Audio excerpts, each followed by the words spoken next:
Good evening. I would like to welcome everyone to the Town of Lexington Council Work Session this evening, April the 20th, 2026. Work sessions are less formal business meetings that enable council to obtain information regarding town issues from staff and/or consultants. Citizens are encouraged to observe work sessions, however, they do not include public hearing comments. Council does not take an action vote on items during a work session other than to place an item on the next council meeting. I'm Hazel Livingston, the mayor of the town of Lexington. I would like to introduce my fellow council members. To my left is Council Member Ron Williams. Good evening. To his left is Council Member Todd Lyle. Good evening. To his left is Council Member Jenny Michaels. Good evening. To my right is Mayor Pro Tem Ron Williams. Excuse me, I did it. I'm so used to saying that. I mess up. That's okay. To my right is Mayor Pro Tem Todd Carnes. Good evening. I don't know. You want to tell me who you want to be? To his right is Council Member Gavin Smith. Good evening. And to his right is Council Member Will Allen. Good evening. At this time, I'm going to ask Council Member Carnes to lead us in the invocation tonight. Thank you, Madam Mayor. Let's pray. Father, we do pause here for a moment, and we ask for your favor on the things that we do, on the town that we inhabit. Father, the prosperity, the peace, the goodness, the camaraderie, and the prosperity, it all comes from you. And so we want to be acknowledging that, thankful for that, give you gratitude for that, ask for you to let it increase so that we can take the excess of what you give to us. We can give it to others. We can bless them in Jesus' name. We can hand off a town better than the one we inherited. We'll certainly need your favor to do that. So give us wisdom in all we do, and we ask in Jesus' name. Amen. Amen. Amen. And now Councilmember Lyle will lead us in the pledge.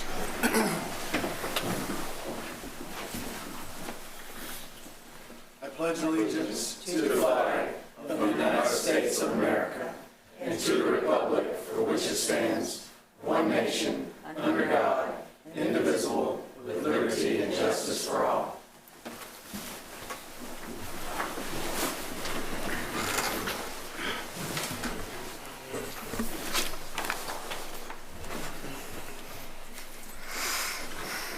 Council met in executive session prior to this meeting where we discussed the following matters: one, routine personnel matter, discussion of potential property acquisition, informational update 14 Mile Creek gravity truck project, and discussion regarding the Freedom of Information Act and executive session items.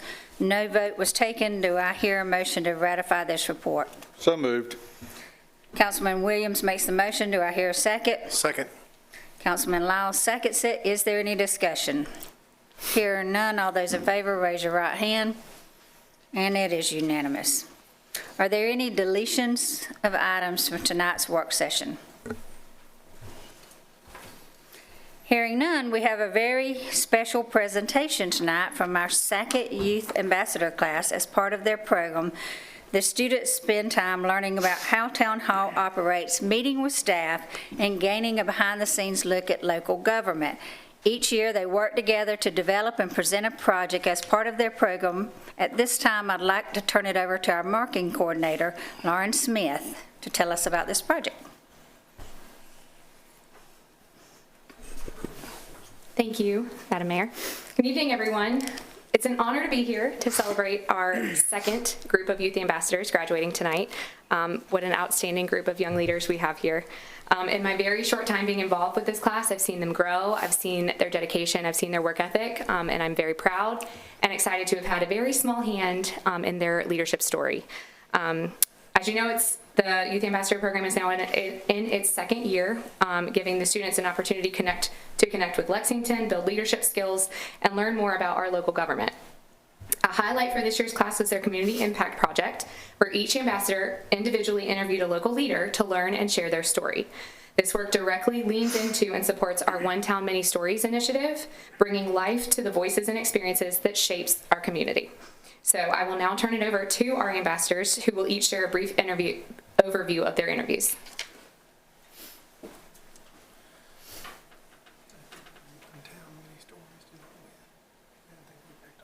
Mm-hmm.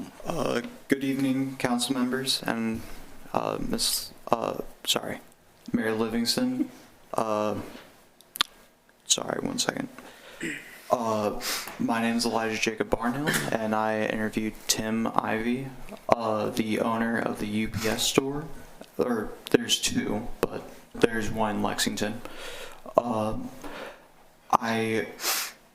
interviewing, I found out that he was traveling just across America and decided to settle down in Lexington and open up a UPS store at South Lake Drive. Then later on, open up a store at Old Cherokee Road. Whenever interviewing him, I found to be quite approachable and overall really nice. Both his UPS store and also him himself has done a lot with the community and has overall just been really impactful, in my opinion. Thank you.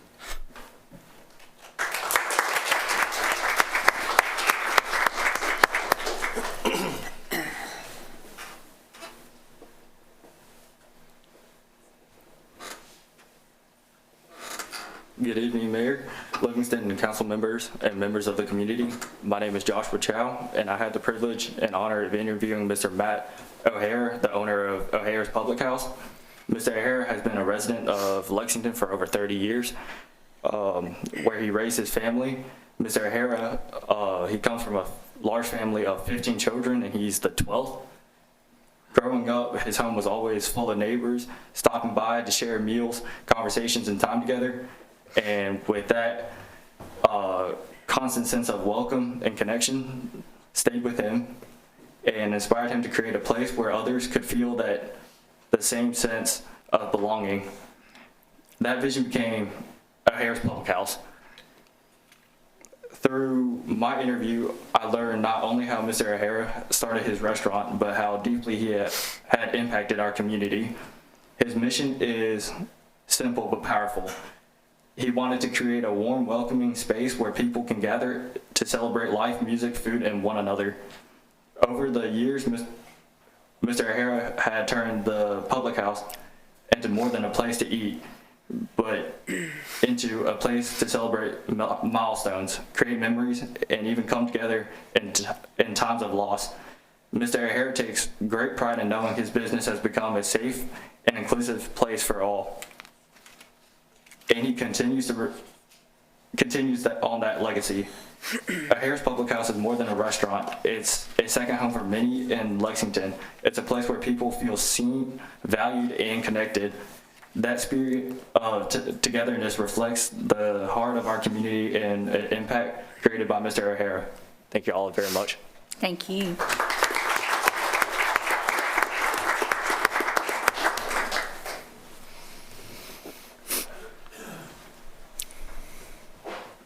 Good evening, council members and Mayor Livingston. My name is Ashwin Chidambaram. I'm a senior at Lexington High School, and I had the opportunity to speak with Ms. Jennifer McNair, my high school principal, for my Youth Impact Project.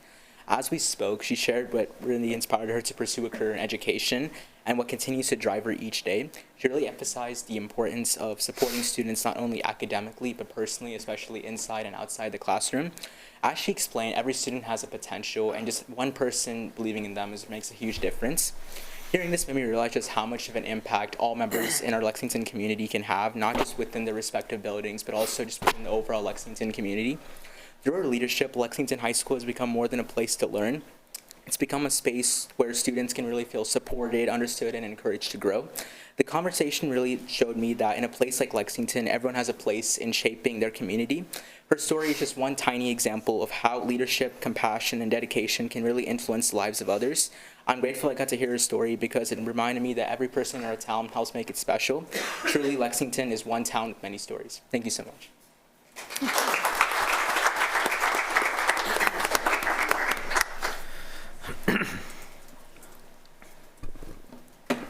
Hello, Council. I'm Nathan, and I interviewed Jesse Harmon. He is the founder and the main runner of Run Hard, and it has a huge impact on all of the children and all of anyone, even myself included, who have ever been a part of it. It helps them gain confidence and learn lessons about building each other up, dedication, hard work, and finishing what you start. It really helps everybody lift each other up and get across the finish line and have something to be proud of and be successful. And I love how it starts them at a young age so they can carry these lessons throughout their education. Thank you. Thank you.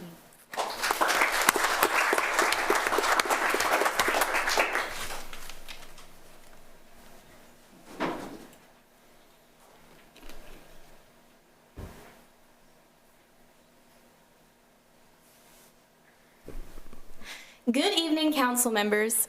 Today, I have the opportunity to interview Rob Lass as a part of the Community Impact Project. Rob currently serves as the Lexington County Horticulture Agent with Clemson Cooperative Extension. During my interview, I learned the crucial part that agriculture plays within Lexington County. I learned about some of the obstacles it is currently facing and ways that people are currently supporting agriculture within our community.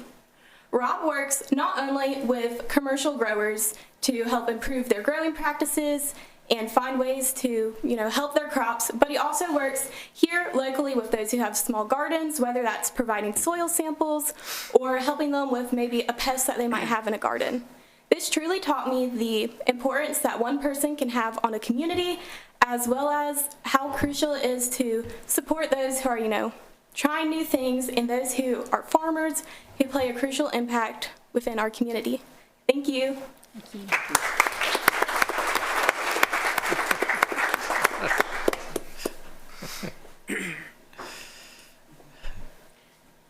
Hello, Mayor Livingston and council members. I'm Ella Grace, and I had the privilege of interviewing Jacob Smith, the River Bluff principal.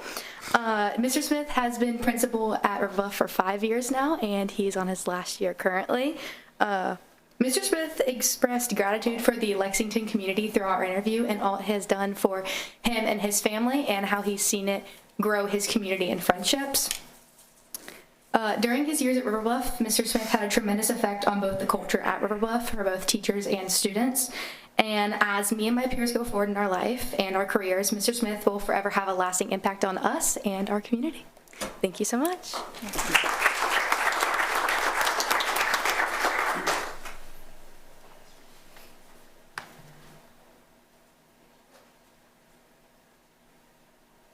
Good evening, council members. I'm Robert McGrath. I had the privilege of interviewing both SROs at Lexington High School, Officer Booth and Officer Stoker. The impact they have on Lexington runs very deep and should be celebrated every day. The way they're able to connect with the youth really is powerful, and it shows that they are really the best of our town Lexington has to offer. And they are just amazing people, and they grew up around the area, so they're very home-centered, and they have made my life a lot better, and they've had a great impact on everybody that I know, and will truly be able to do that in the future as well. Thank you guys for your time. Thank you.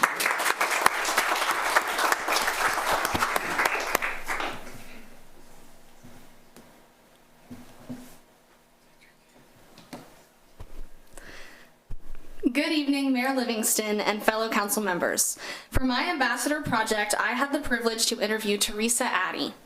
I wanted to share with all of you a little overview of what I learned after meeting with her. Originally from South Carolina, Teresa Addy graduated from Lexington High School.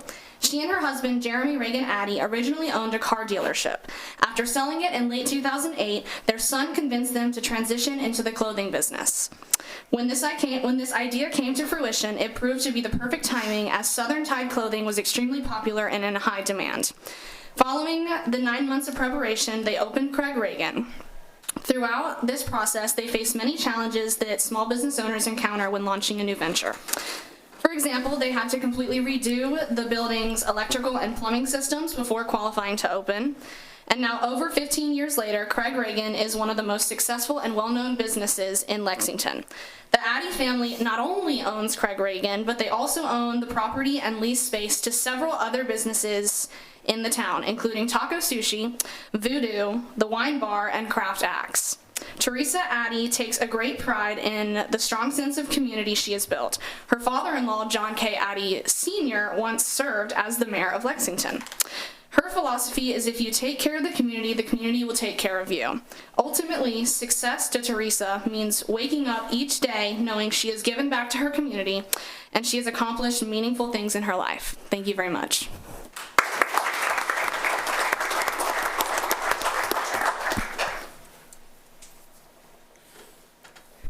All right, good evening, council members and Mayor Livingston. My name is Lila Powers, and I'm a senior at River Bluff High School. And for my Youth Ambassador project, I had the honor of interviewing one of our history teachers, Mr. Devin Shoemate. He's actually here with us in the audience tonight.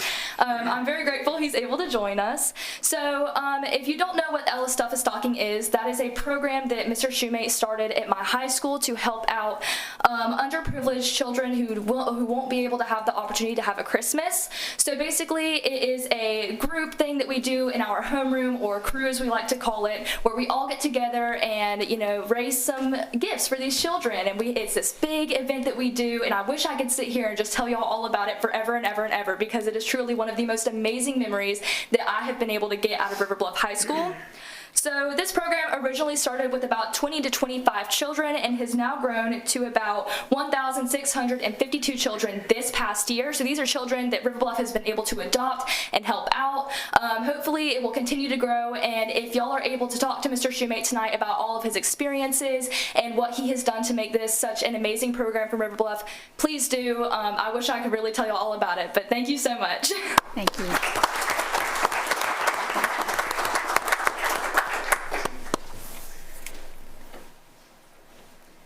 Good evening, council members. I'm Sophia Prapon, and I recently had the opportunity to interview Lori Unum, a passionate advocate for the autism community.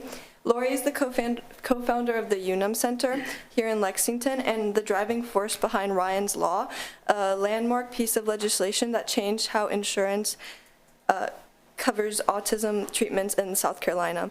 Beyond her legal wins, she travels globally from Japan to the Czech Republic to improve autism services worldwide. The biggest takeaway from my time with her was her vision for the Unum Place, a new residential community for adults with autism.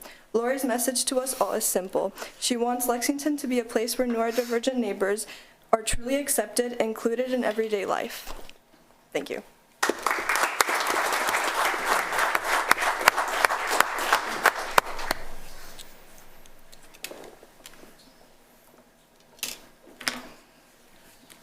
Next up, we'll recognize and celebrate our second Youth Ambassador class of 2026 as they graduate from the program. And I'll come down and you're going to read the names.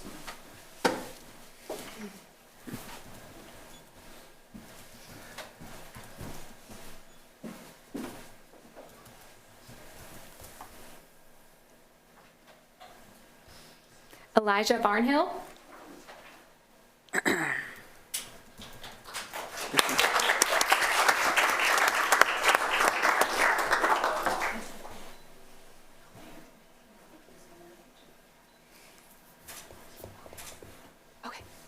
And parents, if you want to come up and take a photo, you are welcome to.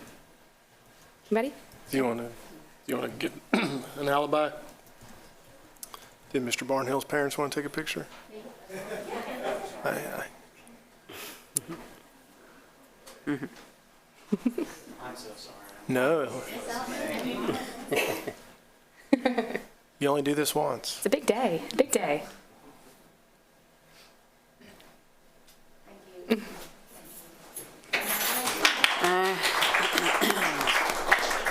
Joshua Chow. That's fine.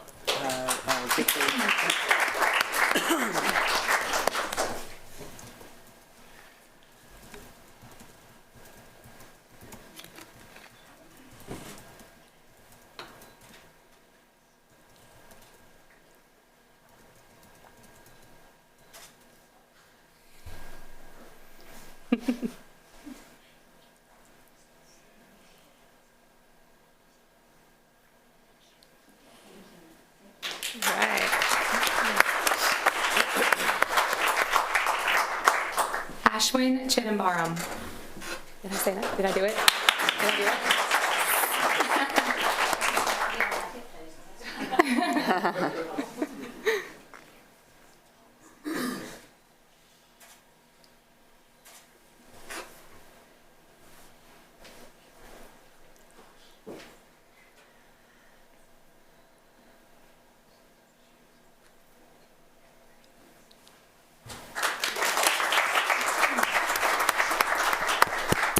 Nathan DeBose.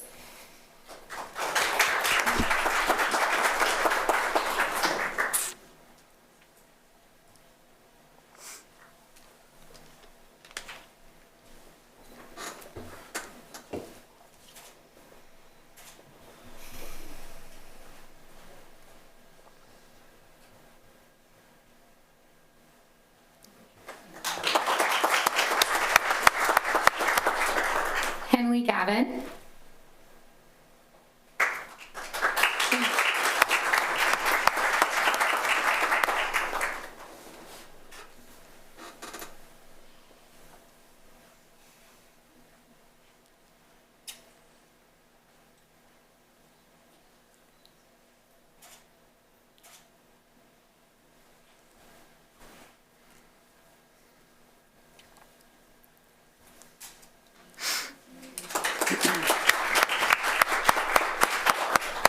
Ella Kirkland.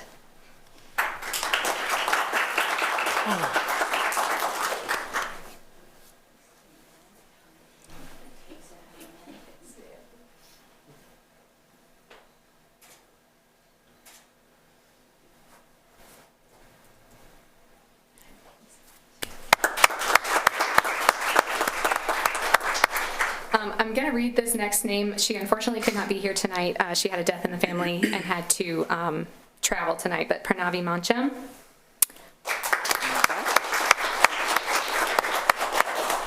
Robert McGrath.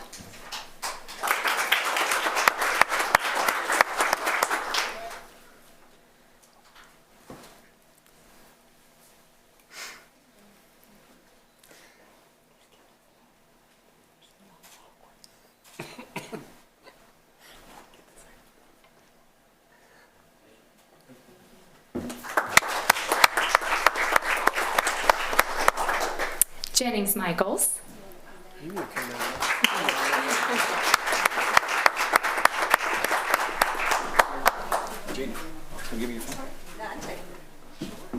don't get in there with?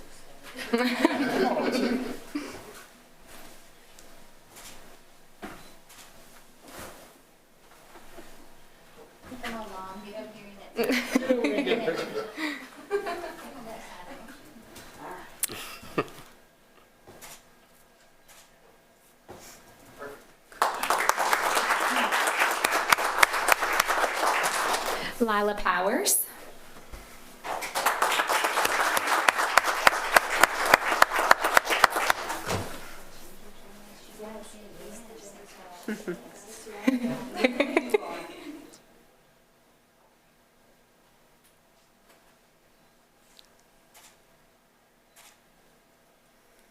Thank you so much.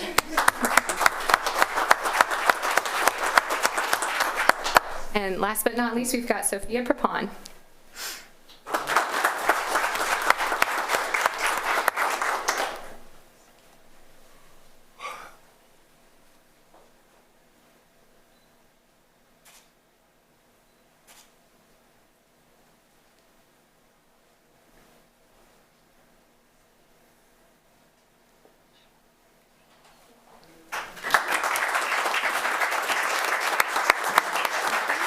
Congratulations.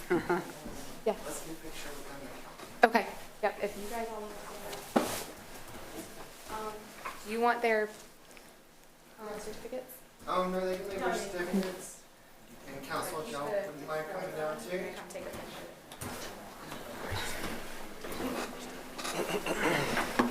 Thank you.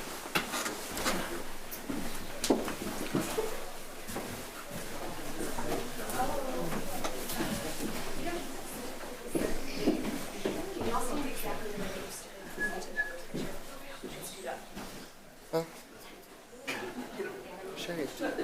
Yeah, I need to be in the front.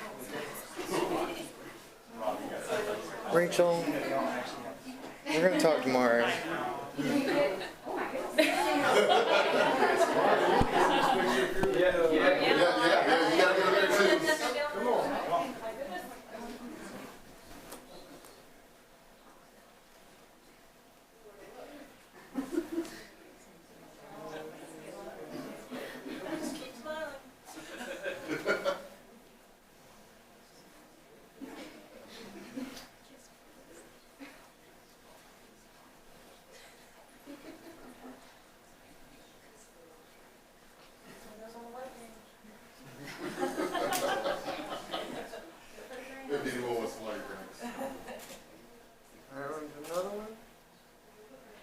Perfect.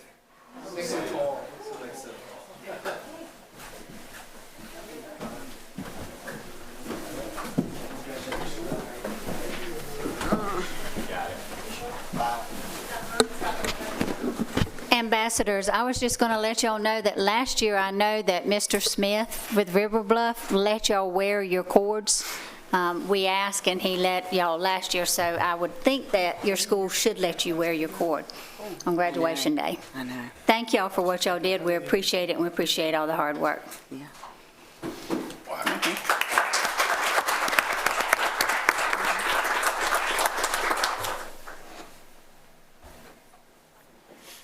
Next up, we're moving on to business items. Tonight's first business item is from the Special Funds Manager, Vanessa. What? Is that how you say her last name? I'm not gonna mess that up.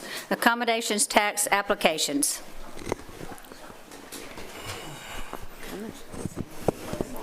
Do what? Graduation party.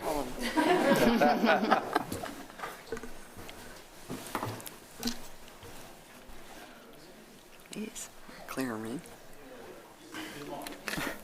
Hazel, you know how to clear a room? Yeah.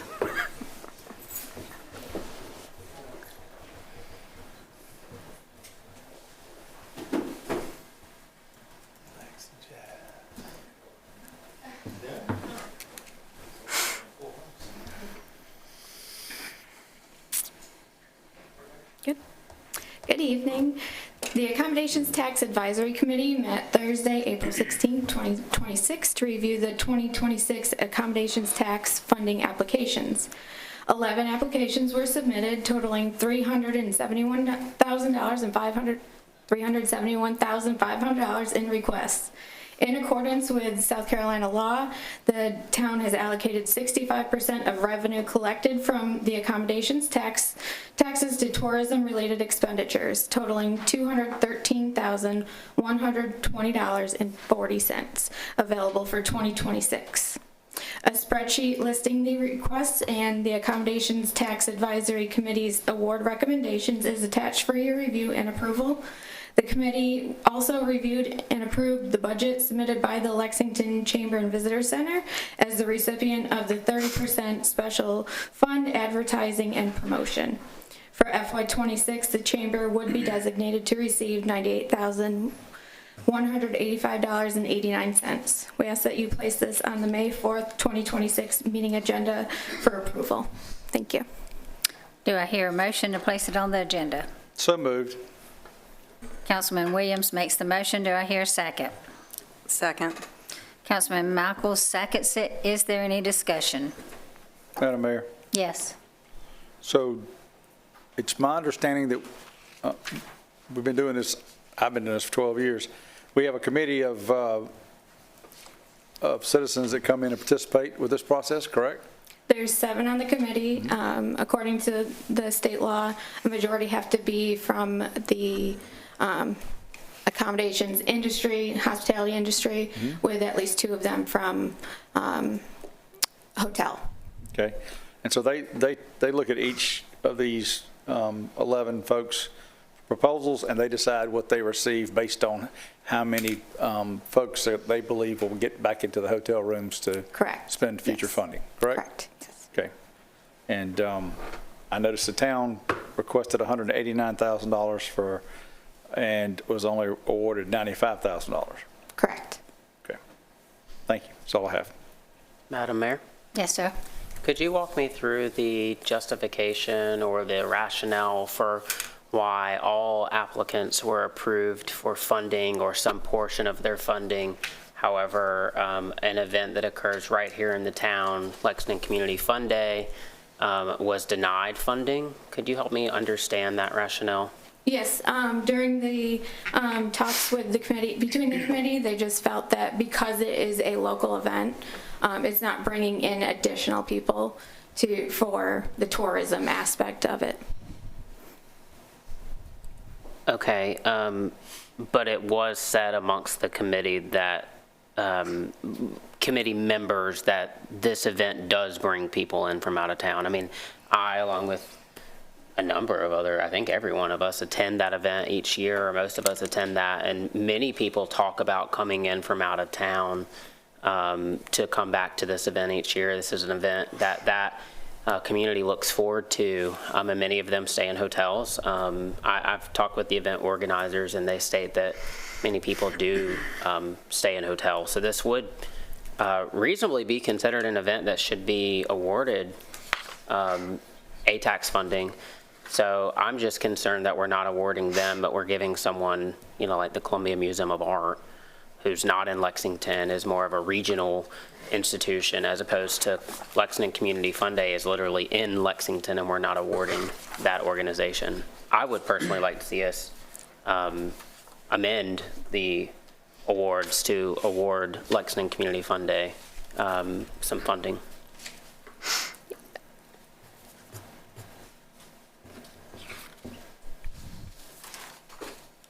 I will say that the committee didn't see that within the application or the presentation, so I believe that's why. But it is the council's approval and ultimate decision as to who gets the funding.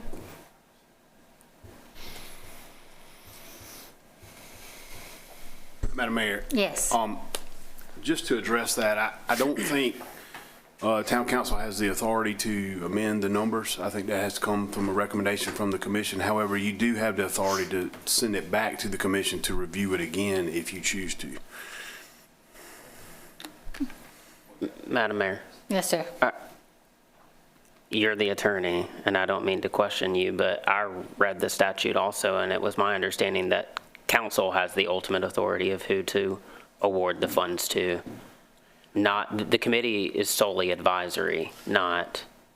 Well, they have that. They have the applications in front of them. They had the presentations in front of them. Obviously, if council chose to do that, that's council's decision. However, my advice would be to return it to the commission to ask them to review the list again before bringing a recommendation to council for action. Are we statutorily required to do that? Because by my interpretation, we weren't. But again, I'm not an attorney, so if we are, I would have to review. I would have to thoroughly do some research on it. But you know, just based on my knowledge of it, I would recommend you send it back. I don't know if you're statutorily required to send it back, but you can send it back to have them reviewed again if you're not comfortable with the recommendation. Okay.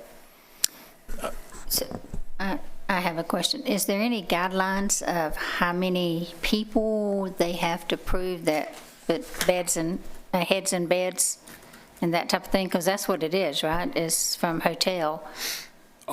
My understanding, there's not a number, but I do think the decision has to be based on the fact that, you know, do you expect outside individuals to come to these events and will provide accommodations, a tax revenue for the town, and only the way that is they have to, you know, obviously rent rooms to spend the night. So obviously that plays a big role in the decision making, but I don't know if it's a specific number that you have to look at, you know, or some percentage or whatever. I think it just has to be a reasonable determination that is going to produce, you know, heads in a bed kind of thing. Madam Mayor. Yes, sir. I would also just point out in the Experience Columbia submission or supporting materials that only approximately 7% of those associated with Experience Columbia hotel impact, only approximately 7% of the data shows that the hotel impact is actually in Lexington, and that's not even specific to the town of Lexington. That's just Lexington in general. So that's a relatively low bar. I would imagine that nearly every one of the individuals coming to Lexington Community Fund Day would stay in Lexington. Madam Mayor, also, if I might add, one other option may be, if council wants to fund this event, is to look at the hospitality tax portion, which has similar rules and regulations for what you can spend it on. However, it's not tied to hotel stays. So if there's an event, a local event that is going to attract individuals from outside town to come, however, they're not going to produce a significant level of hotel stays, you could look at funding option of hospitality tax to fund that at a level that council may do that. It's not as it gives council a bit more leeway than it would accommodations tax would. Madam Mayor, Yes, sir.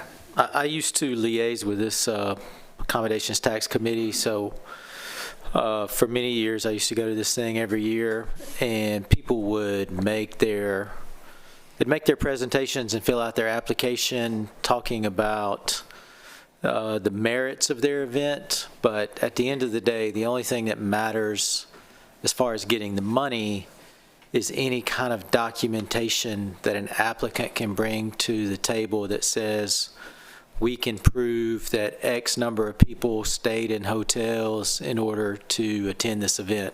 It's not really based on the merits of the event, how good or bad or anything in that realm. It's just documenting what we call heads in beds.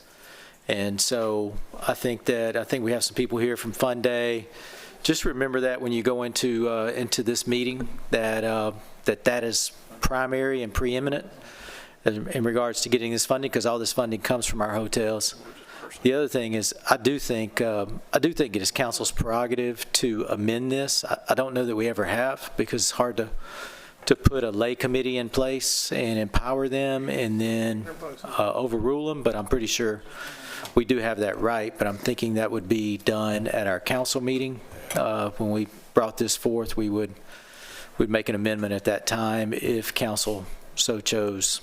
So just my input. Madam Mayor, I would agree that this item would need to be placed on your next council agenda, and then at that time, when it's brought up for discussion, at that time it can be amended or returned back to the committee for further review. So with that, can we get it, and also you can give us the justification from the committee too, can't you? They used to provide us justification of why they didn't pick someone or why they did. No. I can reach out to the chair and see Okay. Yeah, Madam Mayor, if I may, I was just talking with Councilman Williams. We generally put in our own personal funds to help with this. I think we're all big fans of this event, so maybe we can just do a little more research and get back to us on this. I think it's a great event. I'm not sure this is the right vehicle to help it, but it is a good event that we want to stand behind. So I'm not sure the right mechanism, but we would like to work something out. The committee was very Complimentary? Yes. Of the event. Yeah, it's great. It's a great event. Yes, yes. And it might be like our attorney said, it might be that we look at the hospitality money instead of this, so we can truly justify it, and it gives us a little more leeway. Well, Mayor, can we ask the staff to check into the hospitality option as well and report back to us at our next meeting, so we would be able to fund it that way if we couldn't fund it with hospitality tax, with accommodations tax, excuse me. Madam Mayor? Yes. Maybe I'm on an island here, but I fail to see the disconnect. How on earth we're justifying giving the Columbia Metro DBA Experience Columbia $40,000. We're giving ourselves back $190,000, but we can't award the Community Fund Day, who states on their application that they have 250 people that would meet the definition of a tourist. I'm failing to see how they would not qualify here why we need to come up with some other form of funding. If my memory serves me correctly, we've never allocated any direct funding. Instead, we have provided them with some tables and chairs and maybe tents at some point. But I specifically remember it, I would say in the last year or so, us having conversations, and some of us up here having conversations, encouraging them to apply for ATAX funding. And now we have an opportunity to award them ATAX funding, and we're not doing that. They meet the criteria here. Maybe their presentation didn't say, hey, we're going to put heads in beds. But at the end of the day, this is an excellent event in the community. They unquestionably bring people into the community and put their heads in a bed. So let's take the opportunity here to give them some funding. It doesn't mean we have to fulfill everything. Not everybody got their full funding request, but I think we have an opportunity to support this community, and I'd like to see us do that. So if I'm not mistaken, and you can educate me, the DBA Experience Columbia, they do a lot of marketing for our events that we have. That's the reason we give them that money, is because they do a lot of our marketing for Snowball and whatever else that we're having, big concerts or whatever that. Correct. So I think that's the reason, Gavin. I just wanted to clarify that one for you, that there's a reason why that money's there in the presentation. Yes. If I can ask, and this would be, I guess this would be more of a technical question for you, David. Why would we need to go through the route of going hospitality? Why couldn't we just say, if it was the council's determination that we wanted to grant $10,000 to Lexington Community Fund Day, why couldn't we just amend what we're giving Town of Lexington by $10,000? Seems like it'd be easier for us to just subtract 95,620 to 85,620. Well, like I said earlier, I would need to do some research to determine whether council has the authority to amend it. If they do, obviously, yes, you can, when it comes up for a vote, you can amend the request to add that, whatever a dollar amount council feels it needs to add for that event, and, reduce another line item or multiple line items to make it balance. But yes, you can do that if you're authorized or allowed to do that. Like I said, I'd have to do some research to confirm that. But So can we do this? Would y'all be comfortable with this? Let's put it on the agenda with the fact that you talk to the chairman too, and maybe us all look a little deeper into what these are, where we'd want to take something from to do this, to do the 10,000. And you, David, you make sure we're doing it legal, everything legal, and be ready for us on the council meeting, so we'll know if we shift in the money. Yes, ma'am. And if he says we can't shift and that kind of stuff, you staff bring back how we could do something with hospitality tax.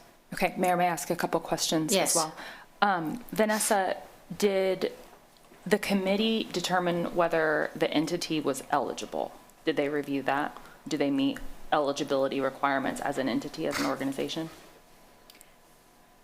As a nonprofit? Yes. That's what, okay. Yes. And then did they look at, I pulled up the application and I'm looking at their request for funding, somewhere it's here. Did the committee determine that the items, the ways that they wanted to spend the money were also eligible? I don't believe they went into that detail. Okay. They could have prior to, because they were provided the applications. Okay. So it was a quicker. Okay, but ultimately the decision was they did not feel it was an event that brought folks in from more than 50 miles away. Correct. Okay, so I just had those questions because sometimes it can trip up applicants if they ask for funding for something that the state ATAX doesn't allow funding to be spent on. So that's why I was curious about that. Madam Mayor? Yes. Could I suggest that we ask staff just to generally look at this and not necessarily specifically tell us where the money comes from? Just look at it instead of it must be from hospitality, or it must be like, let's just, we got the lawyer at the table, he can help us stay out of the ditch. But I think the general feeling up here is that we like this event. We'd like to see if there was an option to help it. I think that's definitely the feeling up here is that we want to help it, so, Last word, Madam Mayor? yes. Can you just remind us of the few items that these funds can be spent on? Because these are not operational funds. It's not like something you just get and run your event. It's for advertising that's beyond 50 miles in your radius to bring people in. I don't remember all the rules. I sat in those meetings a bunch of years, but there's about 3 big items, and they were very niche. So a lot of people running a $75,000 event, and only $6,000 in their expenses qualify. Can you give us the broad items on that? Because again, a lot of times people came in and they just missed on what was allowed. Yes, sir. So eligible projects, advertising and promotion of tourism. So this is running ads in newspapers, online, et cetera, to draw people to the town, whether it's for an event or a venue. Arts and cultural events, the promotion of arts and cultural events. Again, primarily advertising. Facilities for civic and cultural events. So this is where the town submits their application. So Town of Lexington applies for the amphitheater, for example. And those particular facilities, you can include operational maintenance, that sort of thing. It can be more than just the advertising. And also visitor centers. So if there is the chamber and visitors center, so that's where our chamber, who is our DMO, spends some of their 30% money. Or if the town had its own visitors center, we could put money towards that. But those are the high level categories to your question, Councilman. Yeah, so I mean, overall, it's primarily marketing funds to attract people. And I know historically we had some people get in a little bit of trouble with operational funds. Thank you. So we have a motion and a second to put it on the agenda with some caveats for staff and looking at it. All those in favor, raise your right hand. And it is unanimous. Item number 2 is a proposed Ice House Amphitheater facility fee from Parks and Community Services Director Jeff Metz. Good evening, Madam Mayor and Town Council. The Ice House Amphitheater is 10 years old and is in need of several infrastructure repairs. Other venues such as the City of Malden, Newberry Opera House, and several universities have facility fees that are added to ticket prices to assist with capital improvements and entertainment costs and infrastructure needs. The fee suggested by staff would be $2 and would be derived from the ticket sales of any ticketed events at the Ice House Amphitheater. You have the... Good gracious.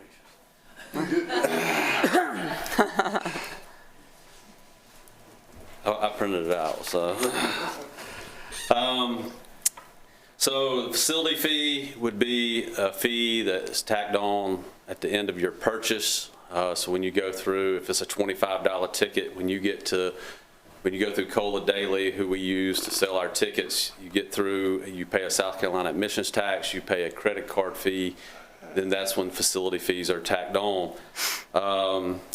We were looking at events that or town-sponsored promoters or rentals. We are not looking at non-ticket events such as church services, school events, and other free events. Those would not be impacted. So anyone that is like doing a concert and selling a ticket is who we're looking at. These funds would be directly reinvested into our venue and guest experiences. You could look at it as a user fee based on the size of your event. So if you have 100 people, it end up being a $200 fee. If you got 1,000 people, it's $2,000. You can go on, Michael. Here's some of the venues from around the state that have these fees in place already. Some as high as $10, like at the Newberry Opera House. Some as low as 50 cents for like the Charleston horse tours that you have. The city of Malden just recently built a stadium, and they imposed a $2 ticket fee for every ticket sold to help with future needs.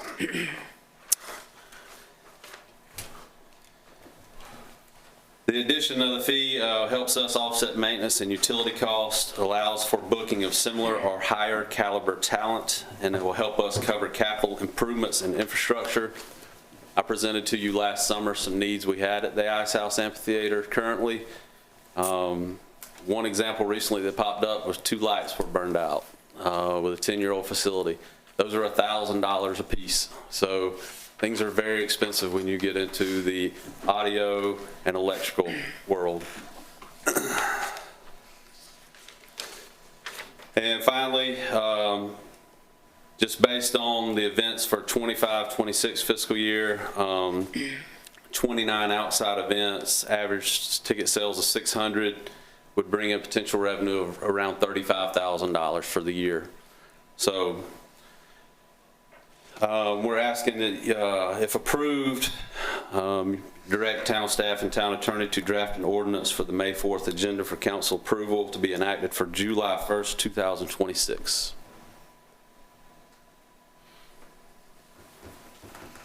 Do I hear a motion to put this on the agenda? So moved. Mayor Pro Tem makes the motion. Do I hear a second? I'll second it. Councilman Williams seconds it. Do I hear any discussion? Yes, ma'am. Madam Mayor? Yes. So is there any corresponding increase to the facility lease, like when a group just leases it? I don't know. I don't know if we have any incremental cost of living factor on that. How does that work? We do that the finance department does that every July 1. We make an adjustment. Fiscal year, yes. So when we make that adjustment, though, is there, I guess that adjustment just goes right back into operational funds. These funds are all for ongoing maintenance, correct? Yes, and for talent acquisition, which seems to keep increasing as well. So for us to go get other bands, the travel costs have gone up for everyone, and so the price of everything has increased. I'm sorry, but the $2 user fee is going to be allocated only for facility maintenance, or is it going to be used for talent acquisition? Both. It'd be for both. So I think we have significant restoration. We got some stuff that needs to happen to the actual structure. So why wouldn't we just allocate that to the structure itself? We certainly can. We've requested accommodations tax through the town and the county. So between those pots of money, I'm hoping to accomplish some of this coming fiscal year. So the accommodations tax allocations that you asked for, can those be used for maintenance purposes? My understanding is yes. Have we historically received funds from the county, ATAX funds? A little bit, yes, we have. So is there a round figure estimate of what kind of deferred maintenance we currently have?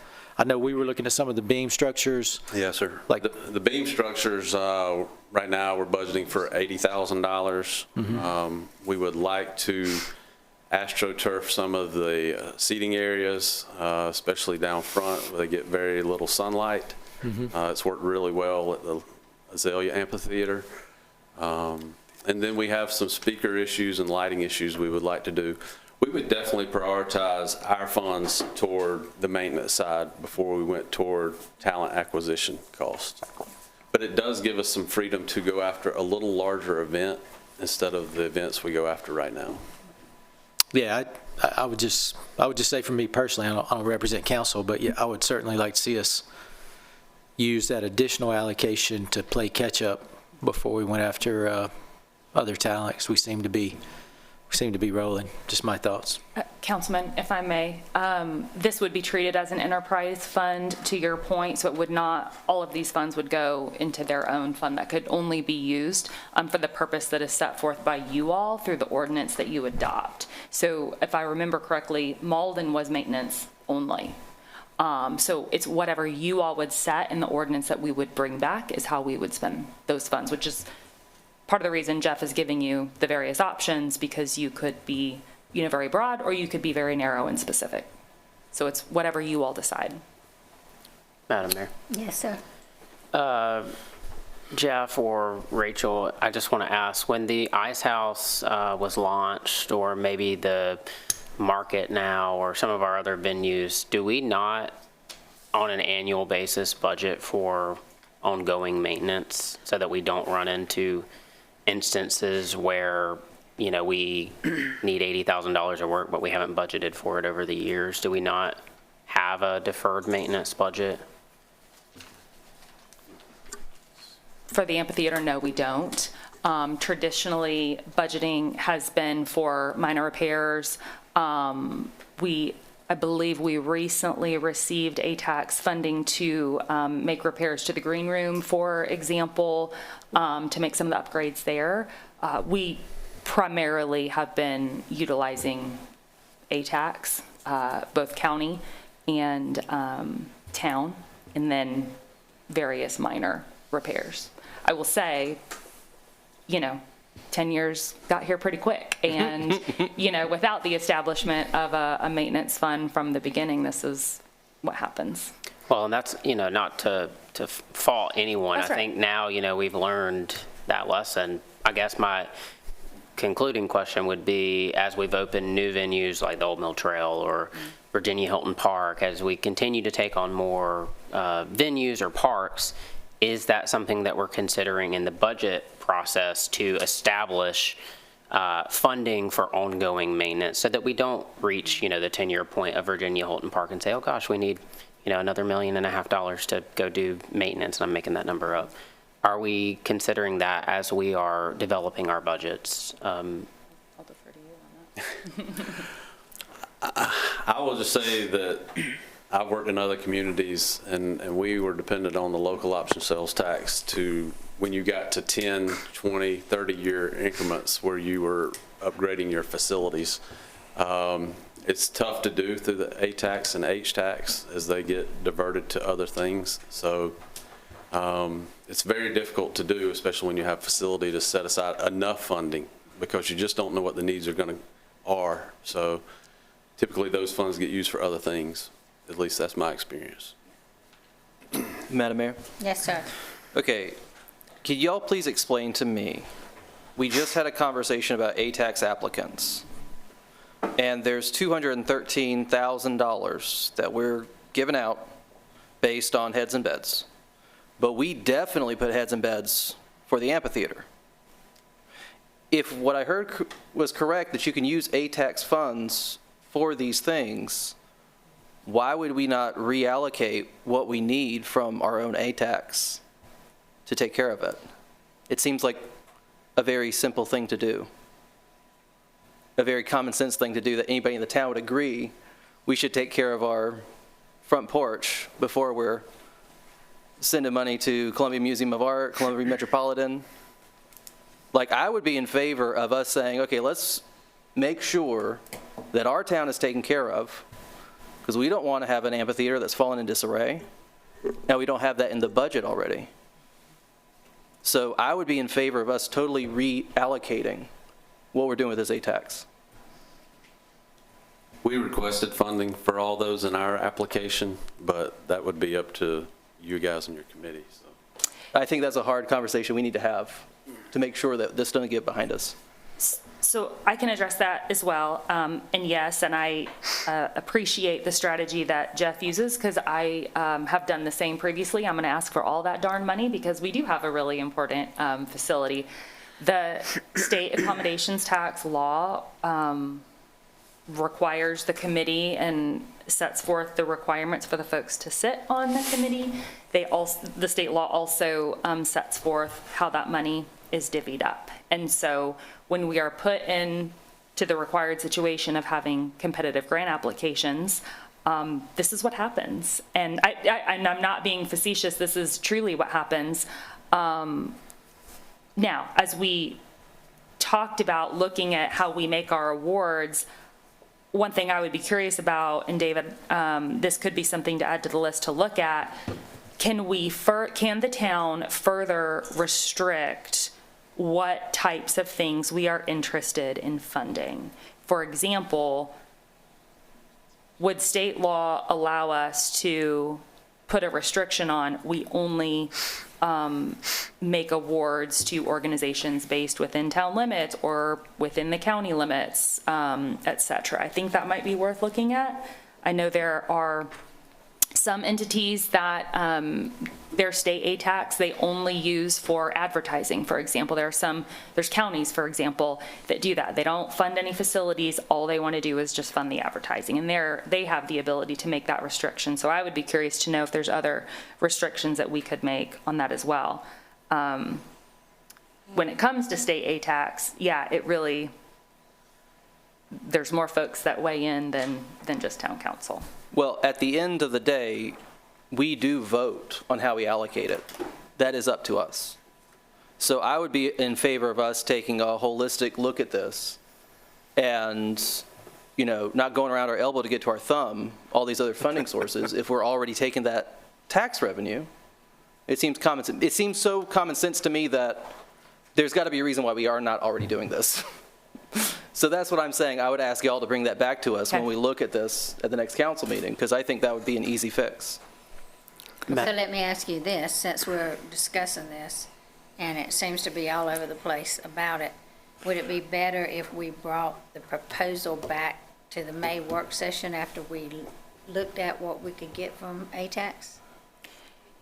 So we certainly could.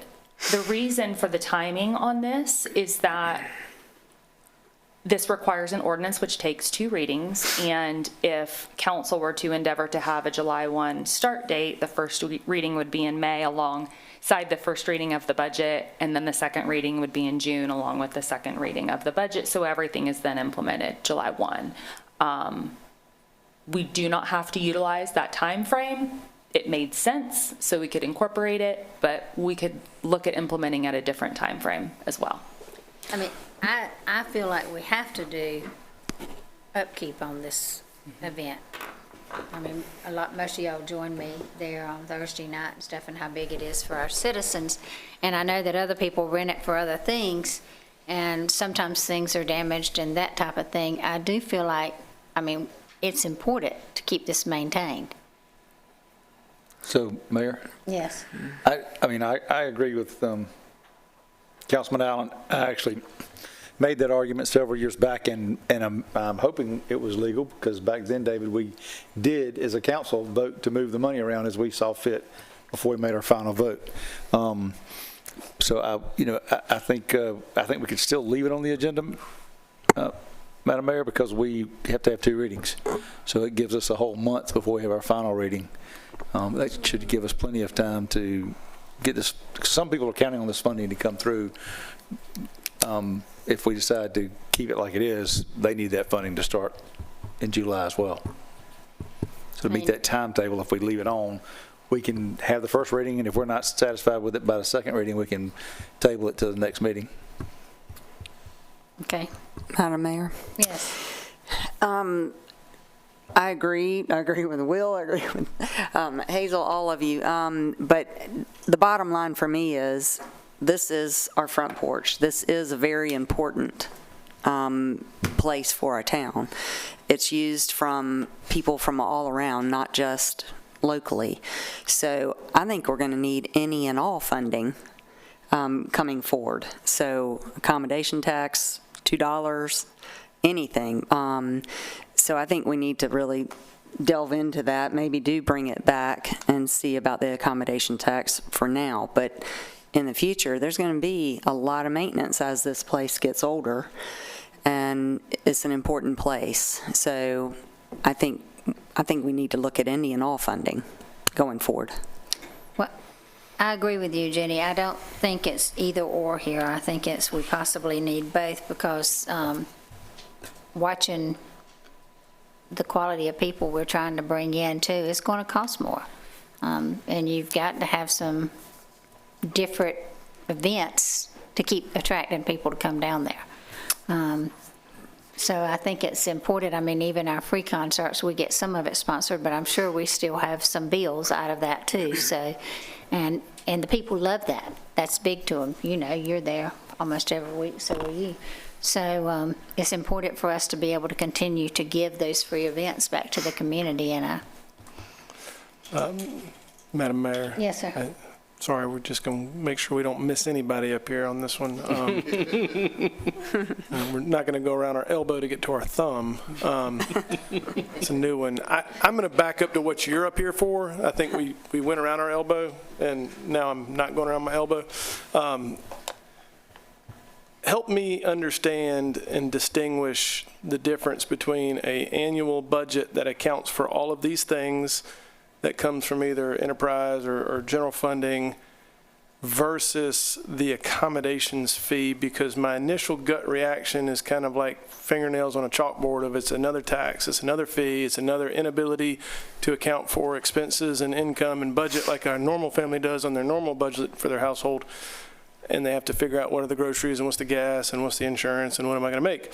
So is there some kind of special treatment or some kind of special use that I'm sorry, we were using accommodation earlier, this $2 facility use fee, like whenever, I don't know about anybody else up here, but if you go to a concert and you get on Ticketmaster, nothing's more frustrating than a $30 ticket turning into $88.75. Why then are we doing the same thing? Is it required? Is there some special sauce that this special use fee can be used and usurp other rules, or can we just properly budget and just generally account for it? Because it feels like another tax, feels like another inability to budget elsewhere. Yeah, so we operate currently out of an enterprise fund. So what we take in, we're limited by, we do have the town as our backing, fortunately. I think our hang up is we host a lot of nonprofit and TIF events in our Ice House Amphitheater. Okay. Any TIF district event is free. And anytime we have a wedding or anything at PCI, we don't book the Ice House Amphitheater for a concert, a paid concert, because it would interfere. So we're limited in certain areas, and with so many, I have the breakdown on nonprofit versus profit, and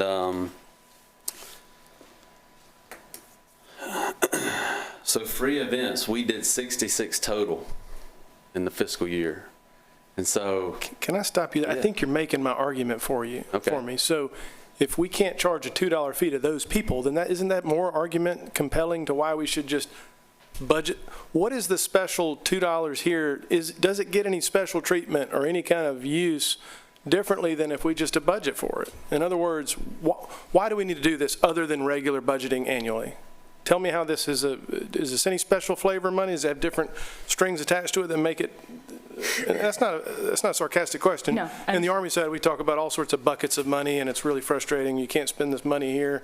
So any special strings would be set by council. So if it would satisfy council to know if we institute this fee, it is only to be used for repairs, and you can even give a list of examples, that's the checks and balances. And so it would be listed in our budget as a special revenue fund. And you would see every year the earnings, and then you would see every year a transfer then into the general fund so that it would apply to something appropriate in the general fund, i.e. the amphitheater. We would have a running list of capital items and capital needs as well. But you hit on something that I think is really important, and Jeff started speaking to. When Jeff talks about free events, free rentals, and the TIF, just as a reminder, county and school district groups are able to utilize these spaces for free. That is a historical thing that has been done. Now, when they do that, sometimes they do book something and then charge tickets to attend, and the tickets run through us, through our ticket system. So this is revenue we would not have otherwise captured. Yes, sir. Bingo. That answers my question. Thank you. That is all I need to know. So it's not a net sum. It's not a zero transaction fee where we could just budget it ourselves. It's actually a collection of funds we would not otherwise get. Correct. All right. That makes sense to me. Thank you. And sorry, one last thing, just to piggyback. You are correct on that. The other option is to raise our rental rates.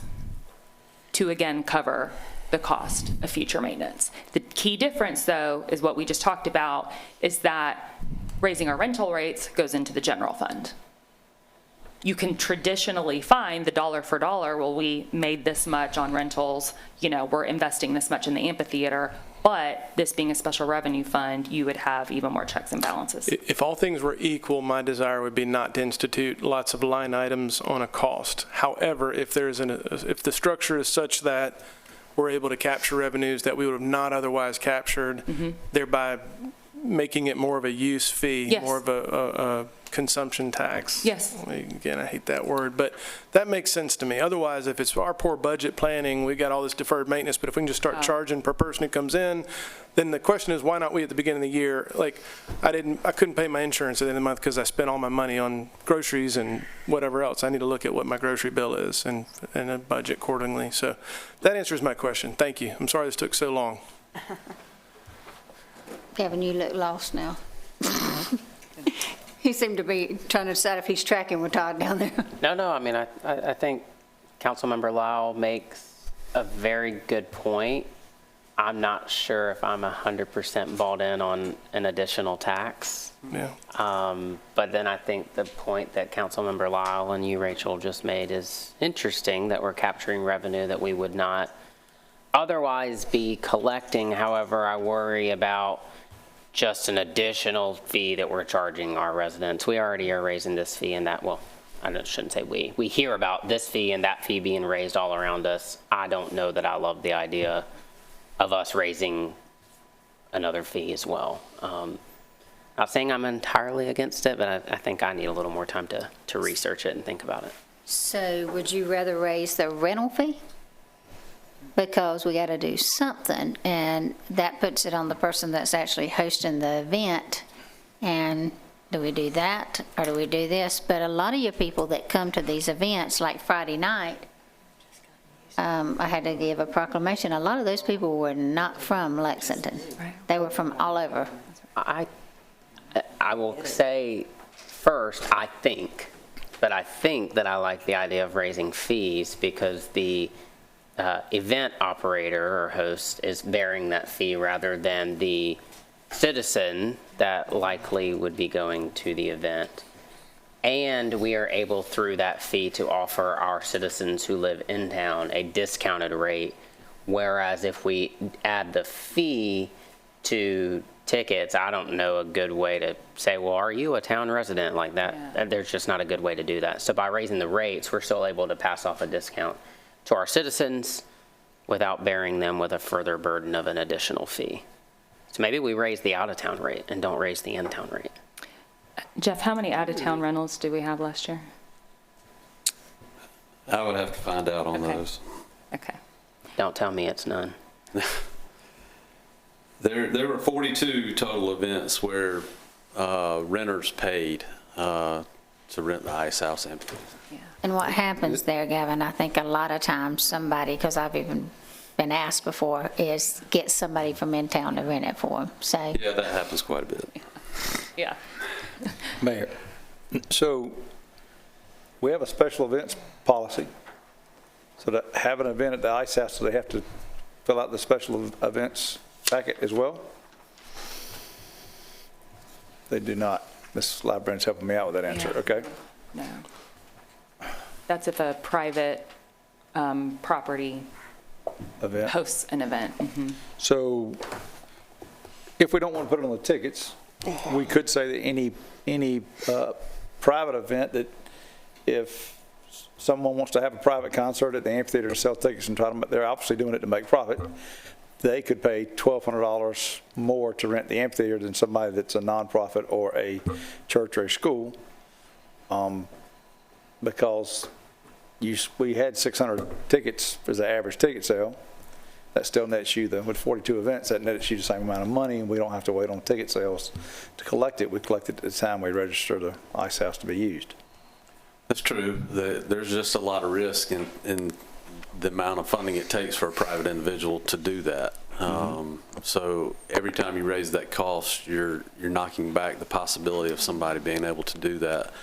The other option, or one of the other options we have, is we currently allow renters to set up their own alcohol sales. We could set that up and take those proceeds that we normally get for our events. So there are other things we can do, but just researching other communities, this seems to work really well, and it's clean, and they're doing it everywhere you go. So. Madam Mayor, Yes, sir. final word. He's here now. It's the final word. I would just say, I mean, can we just put this on the agenda so we get moving? But I think we stood the amphitheater up for 10 years and have used it well, generated a ton of economic activity. It's a multi-million-dollar facility. $100,000 in deferred maintenance is it's less than 5% of the cost of the facility, maybe 3%. It's not a big number, relatively speaking. So I would be for putting the $2 on there and designated it solely for upkeep and maintenance so that we know we have a maintenance fund and move forward. But I think we got time to figure it out. Maybe we can put it on the agenda and everybody can figure it out before we get to council meeting. Why don't you do that, and then also look at, like you said, about the sales of food or whatever it is that we set up, and see if we can bring some other things in too. Okay. Bring us some extra options so we can bring more talent to town. Okay. So I have a motion and a second. All those in favor of putting it on the agenda with staff bringing us more information and more discussion with everybody, raise your right hand. And it's unanimous.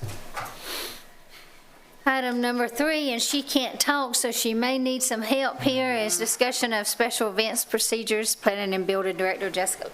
Good evening. Librarian. Good evening, Mayor and Council. Bear with me, my voice is fading. Leadership from Police and Transportation and Planning and Building Departments recently met to review the increasing frequency and complexity of special events and how the current process is functioning. And just so that we clarify between the last conversation and this one, this is private events such as your vendor markets on private property, your block parties, your 5K races, things of that nature. The town's current special events permit guide requires applications to be submitted at least 7 business days in advance. While this has historically been sufficient, staff has seen a notable increase in both the number and scale of events requiring coordination across multiple departments. This increase has resulted in greater demand on town staff and resources. Current responsibilities include coordination with police and transportation for traffic control and street closures, delivery and pickup of barricades, and review of business license compliance for event vendors. Additional town resources are also provided upon special request and approval by town council, such as street sweeping and the use of tables, chairs, and tents. These services are currently provided at no additional cost beyond the minimal permit fee, even for private or third-party events, including parades, community block parties, vendor markets, and 5K races. Many of these activities require staff support outside of normal operating hours. Based on staff review, several potential adjustments were identified to better align the process with current service demands. Those include extending the application time frame to allow for adequate interdepartmental review and coordination, establish cost recovery fees for town-provided resources and staff support, and clarifying public safety requirements, including authority for the police department to determine necessary traffic control safety measures and sufficient police presence. We are seeking council feedback on the general approach to updating the special events permit process. I will also add, our zoning ordinance just states that special events require permits, but there's no guidelines for what that is. So we have a permit guide that we have historically followed. It was included in your packet. The fee, just so that you all are aware, is $30.16 for a permit. So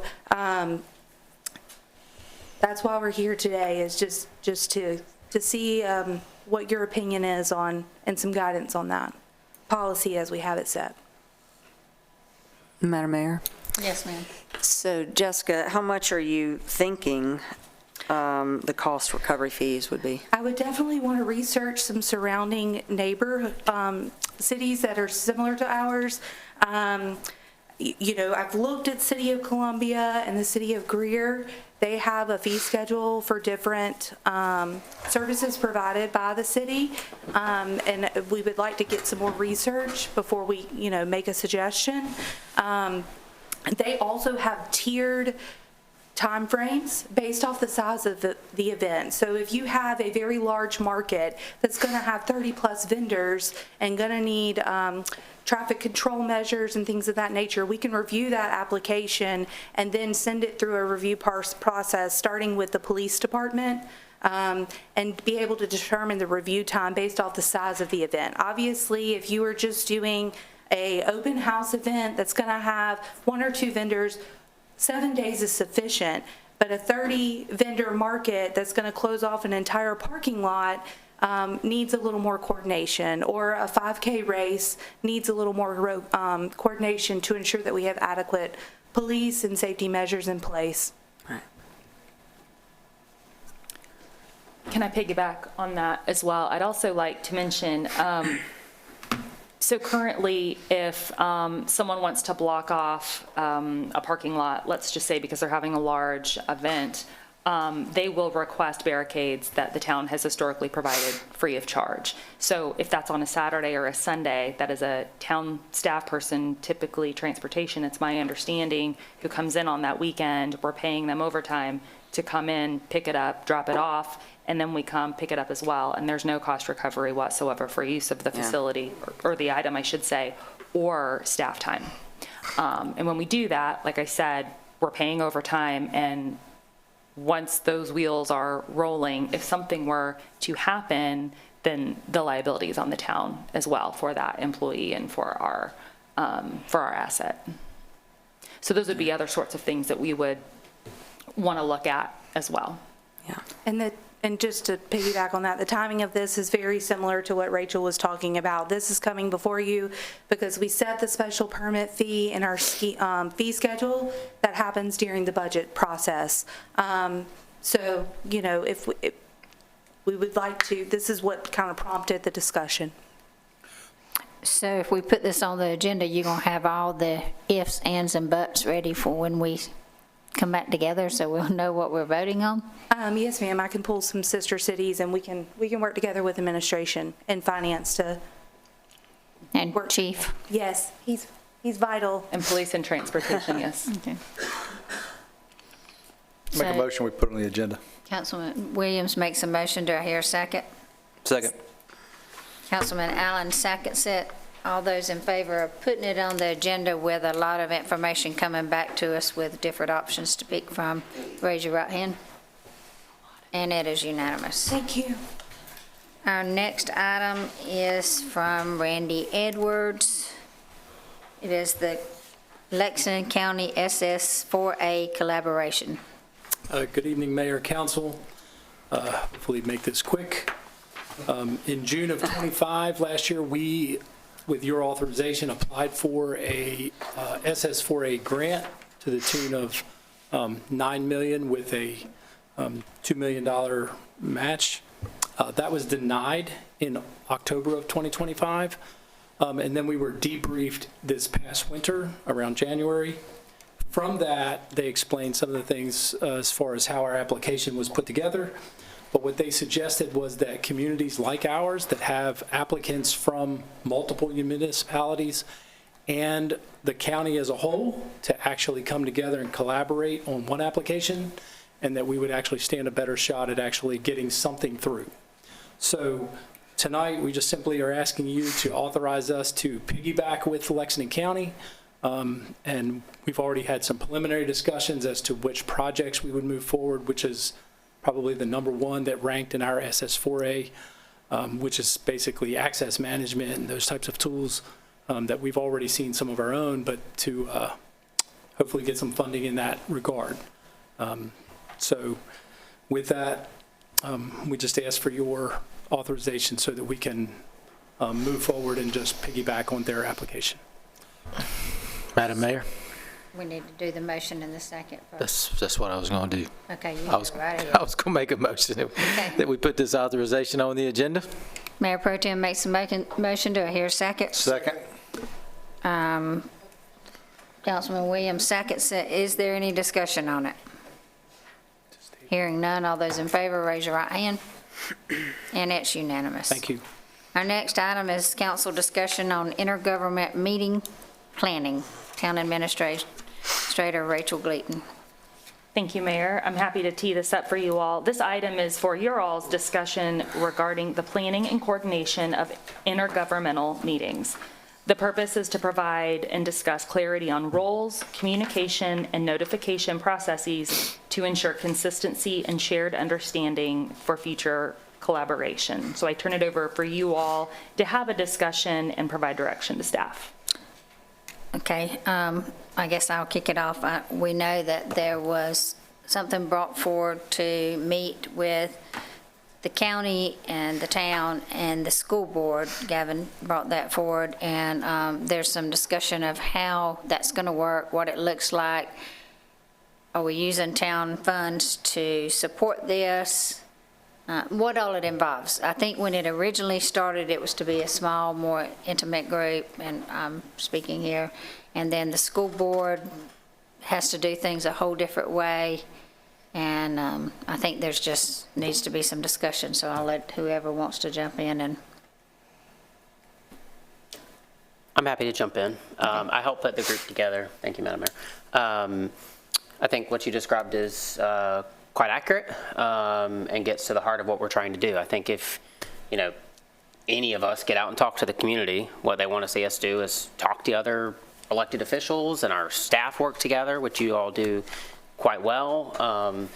And this group, I went to the mayor, I believe it was last August, and said, hey, what I would like to do is put together a working group between the county, the town, and the school board.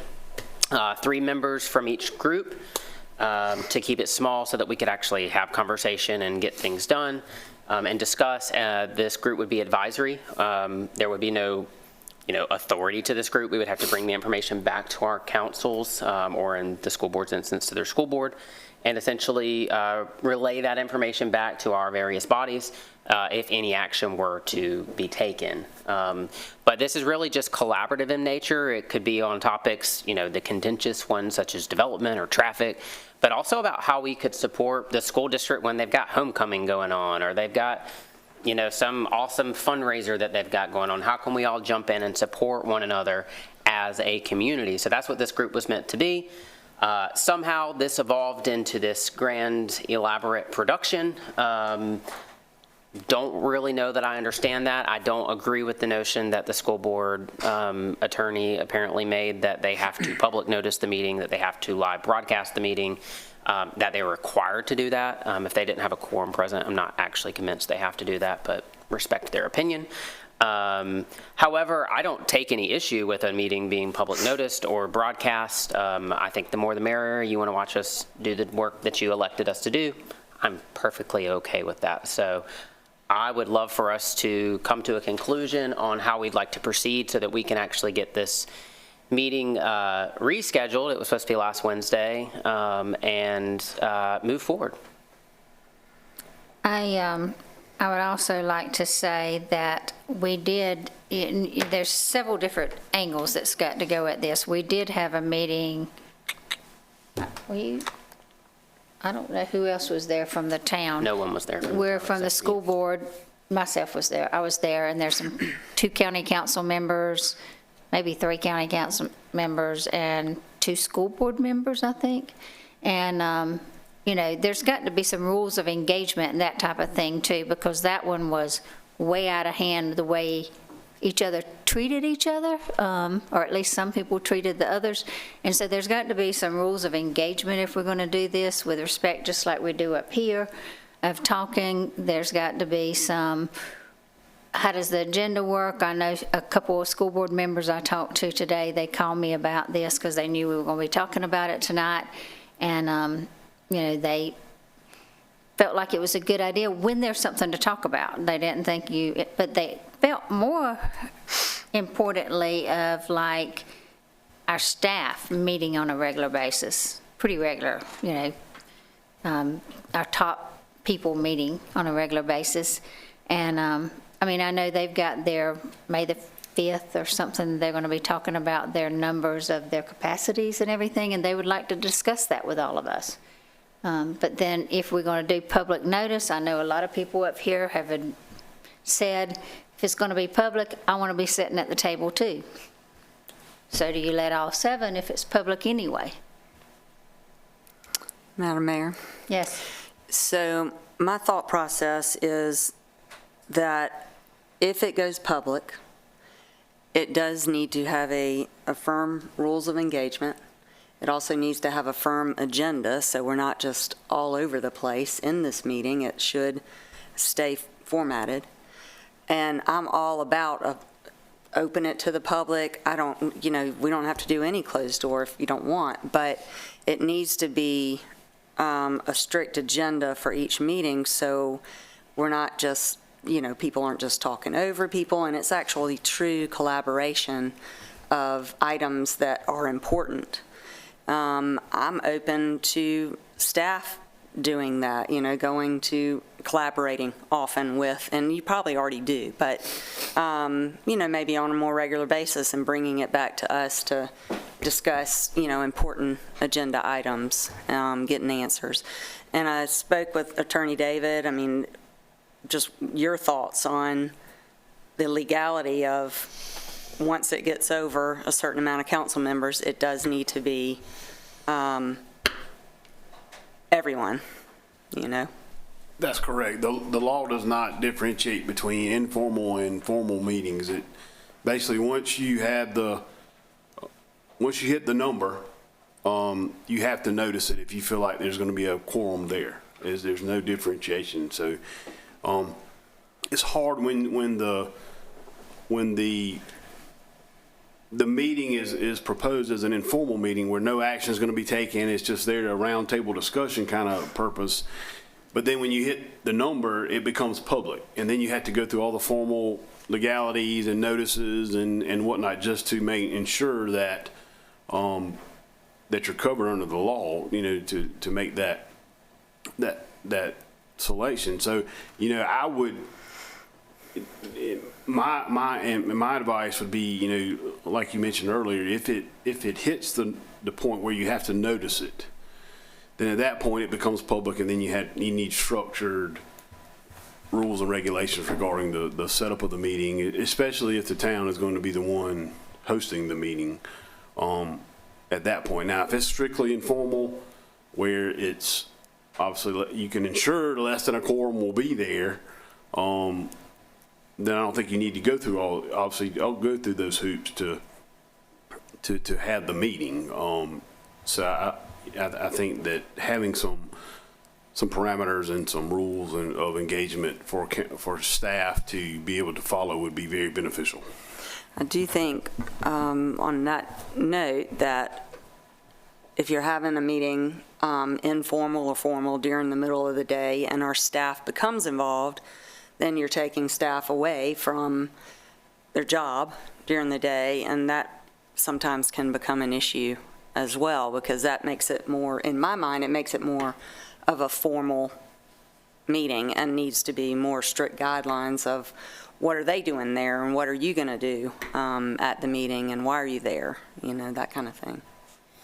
And one thing I may add, if by having procedures in place that council adopts and puts in place, I think that is evidence that council understands that town resources will be used for those types of meetings, and y'all have essentially authorized that by adopting that policy, and so it doesn't have to come back on a case-by-case basis and get voted on each time. Gotcha. Okay. I think I know Gavin's was, and none of us have a problem with the public coming and showing up while we're sitting around the table talking and that type of stuff, but I think that your mindset was it wasn't going to be that formal. It was going to be more of like a roundtable discussion and stuff, but if it's going to become formal and everything's got to be notified, I'm hearing from most of the council that they want to be there and involved too. They want to be sitting at the table also if it's formal, is what I'm hearing. So, and I don't think it's just us. I think what comes out of this tonight and talking, if we're going to do this, we need to see how they feel about what the rules of engagement look like, what the agenda looks like. You know, is it each board picks one thing to put on the agenda, what all of this looks like. I'm not opposed to the meeting. I think I just, kind of like you, Gavin, thought it was going one way, and then all of a sudden we're this way, and so it's kind of confusing. Madam Mayor, Yes, sir. I agree. I think we all, from the outset, I don't know that I'd use the word all, but the majority of us that discussed this, it was meant to be an informal style.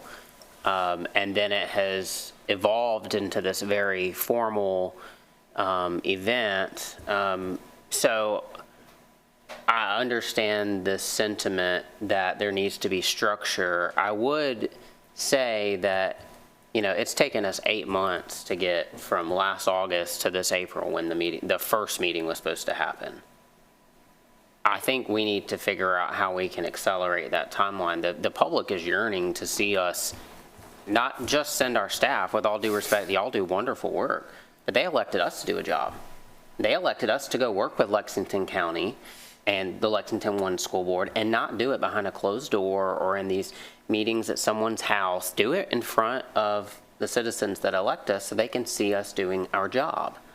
And that's not saying that we're not, because I know each of us put in a great deal of time, but I think we should set some very basic rules. And then at that first meeting, this group should get together and discuss, what does this group want to be as a group? What are they trying to accomplish? I don't think it's inherent upon the town of Lexington to dictate these are the rules and this is what we're going to accomplish. Let's allow a small group of 3 people get together and say, here's what we propose. Let's bring that back to our councils and then let each council adopt some formal rules of engagement or whatever it is if we need to do that. But I don't think we know what we want to accomplish or how we want to proceed or what issues we're going to take up until we can get together as a group and discuss that initially.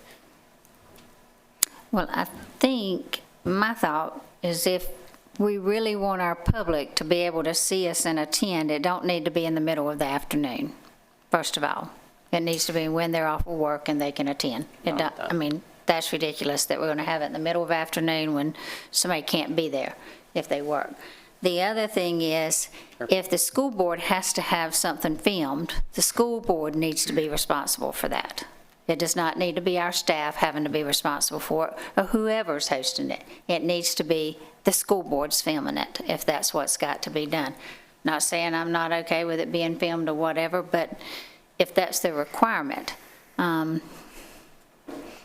I know, like I said, again, everybody up here is, like, if it's going to be public, I want to be sitting at the table. So I'm going to let the majority decide this. Mayor Hazel, I have, what do y'all think about, and Gavin, if it stayed informal, rotating in, even school board members or county council members on a rotating as council members coming in and being in the informal meeting instead of the same people forever? Madam Mayor? Yes. If I might suggest, I think it would be very hard for this group to accomplish anything if we're constantly rotating members. Perhaps, and I'm just proposing this, maybe it were approached as we do the COG or joint water, we agree on 3 people, and those 3 people go and serve for a 1-year time frame, and then it's revisited, and those people are renominated and appointed again. I guess that's how you would do it. Or, I mean, I don't personally feel like we need to make this that complicated. I think this is part of the reason that the average citizen hates government, is we are overcomplicating things. But I understand everybody's reservations and utilizing staff resources.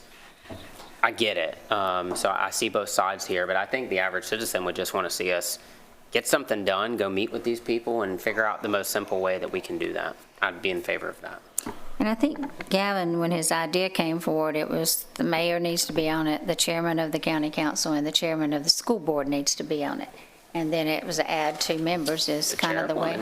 I'm sorry to interrupt you. The chairwoman of the school board, don't think was actually on there. Yes, she wasn't. It was the co-chair, but she now has said that she would be on there.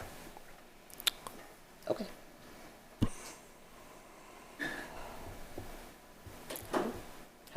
I guess my question would be to this council, how could we, in the most simplest way, move forward so that everybody's comfortable without dictating to the other two bodies, this is how it's going to be? I think we need to get in the room and figure out that together and bring a proposal back.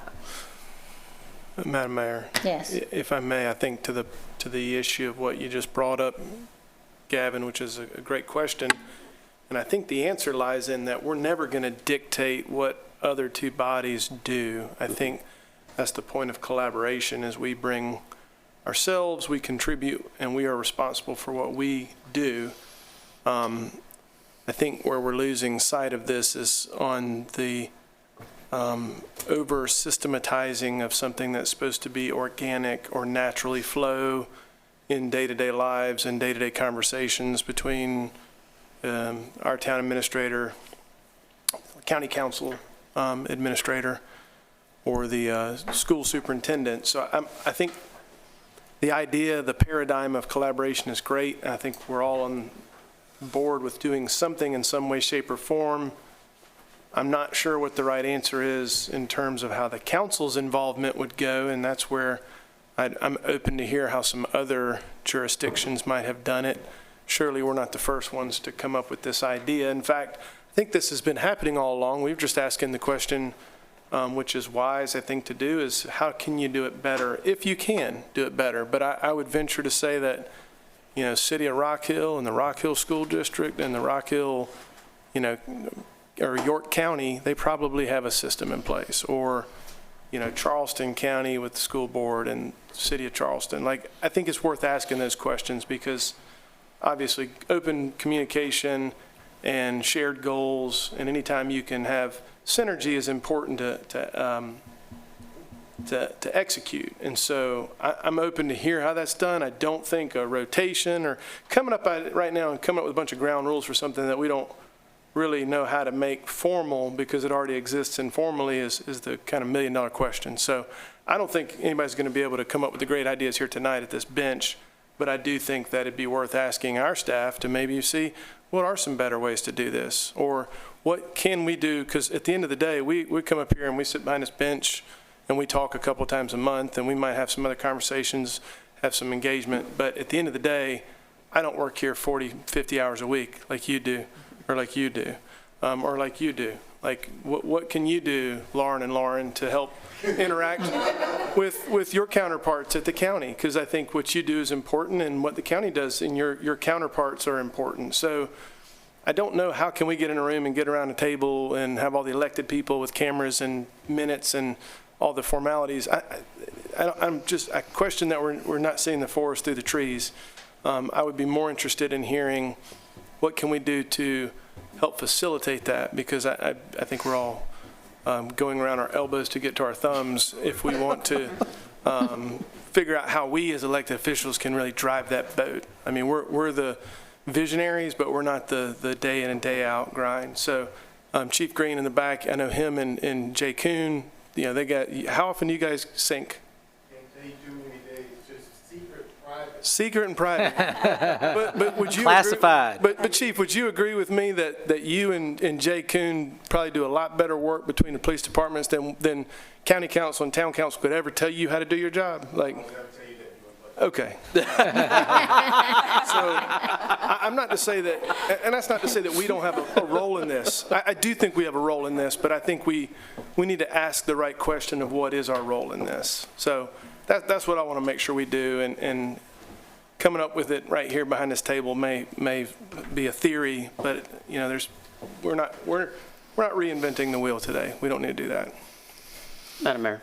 Yes, sir. Could then the council not, in the spirit of what Council Member Lyle is proposing, allow the three of us that were moving forward with this meeting to meet in a singular instance to have this collaborative discussion amongst the three bodies, and then bring that information back to this council to pair that with staff recommendations?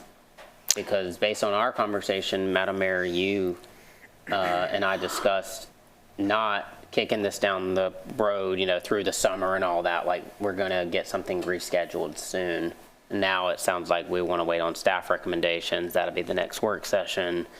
We're talking 4 or 5 months, from now before we can do anything again.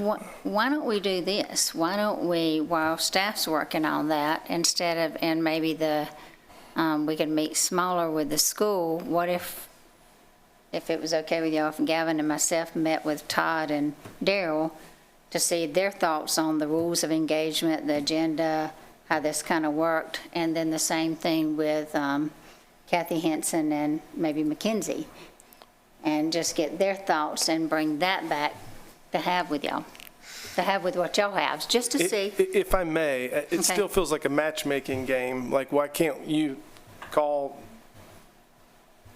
school chairwoman tonight on your ride home and ask them these questions? Like, why does this need to be a matchmaking of putting 3 and 3 and 3? Well, I was saying 2 and 2, but okay. Or 2 and 2, or 1 and 1, or all of us. I guess the point is we have to observe, like, there's this bubble of FOIA and procedure that we need to observe and follow, and we don't want to run afoul of that.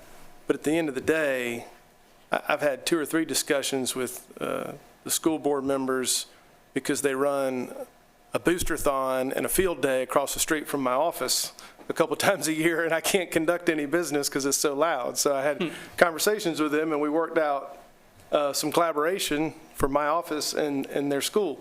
But that kind of work can be done, and so maybe asking the right question of how do we work together doesn't necessarily need to be how do we as elected officials go do more elected official work, as much as it is how can these bodies communicate, interact. Because I've said this before, and I'll say this like on the record, is I sat through one of these a couple years ago without an agenda, and it turned into grandstanding. It turned into proselytizing great points and negative inferences that if one body said it, the other body clearly wasn't doing it. And that was not productive. And so if I see us going down that road again, I'm going to want to jettison off, or at least for my vote, I'm going to want to jettison that off, because that's not productive. That's politics. And you said earlier, Gavin, that the reason a lot of people don't like politics because we do politics stuff. So if we can get that aside and start actually really worrying about what it is we do, I think it would be better. So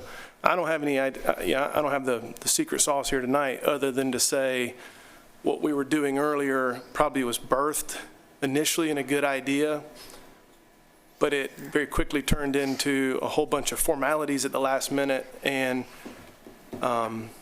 turned into a little bit of a shoot first and ask questions later type approach. And I think that would have been a poor use of public funds, poor use of public's time, poor use of our time, and had way too many opportunities to be misunderstood or misinterpreted. So I still think I'd like to hear what staff thinks. How can we facilitate your collaboration better, rather than how can we lead the charge with our couple of meetings a month? So that's still my take on it, and I would discourage us from rushing to do this prior to a June primary, where there would be a lot of excitement or desire for grandstanding or political speak with an upcoming election just a few months away. I would discourage that, especially with a school board special election here on the horizon. So, Madam Mayor. Let's I'm gonna go to Will because he never talks. Thank you, Madam Mayor.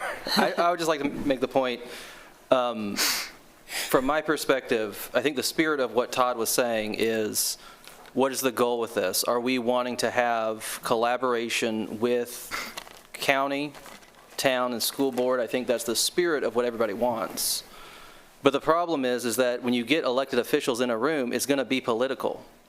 Whereas if you have staff talking with staff, by definition, it's not political. And I think that's his heartburn, and I can understand that heartburn. So for the good of the actual purpose of this, it seems like an easy equation to remove the politics out of it and just have staff commuting with staff. I guess I don't see the benefit of having a bunch of electeds in the room that we wouldn't have if our staff, who was already said, y'all are here 40, 50 hours a week. Y'all are in the meat and potatoes of everything that's going on. So y'all know exactly how county can help us, how we can help county, how the school board can help us, and vice versa, that we may or may not be aware of. So I guess I don't see the benefit of getting a bunch of electeds into the room. That's why I don't understand the point. I don't understand the point of this meeting. All right, Todd, you haven't spoken yet, so I'm going to let you before I go back to Gavin since he's spoken.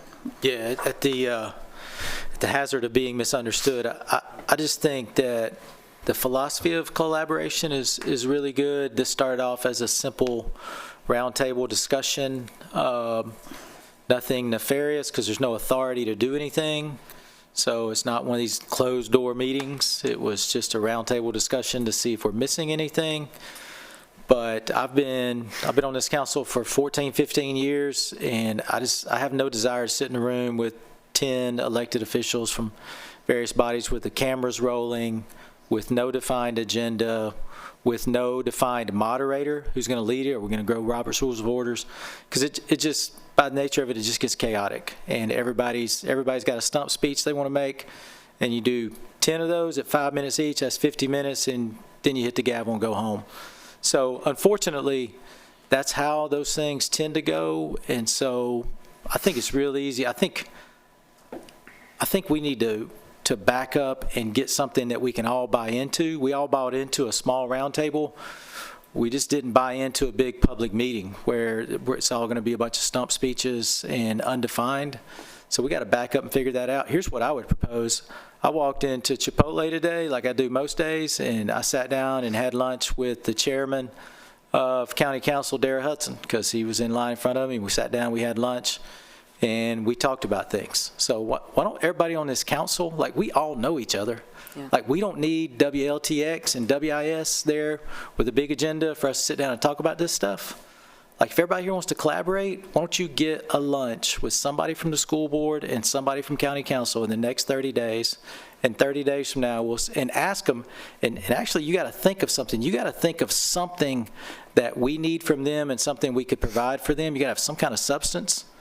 And then in 30 days, if we had, that's about, my math, 21 conversations, maybe more, then we'd have something to talk about. So let's start small and figure it out, because the big platitudes and the stump speeches it's just not going to work. My thoughts. So did Daryl have any thoughts to you today when you were at lunch? Yeah, it's all confidential. Sorry, shouldn't have asked that question. We talked. Okay, Gavin, I'm sorry. Well, I appreciate all the sentiments up here, but I think that if you go and walk in neighborhoods, which some of you will be doing next year when you're up for re-election, they want to see us work together. They want to see us get around a table and actually work together. Not go to a closed door, or go to someone's house, or go to lunch. They want us to do those things, and I think we all do those things. But they want to see us sit next to one another and be able to have a conversation like adults.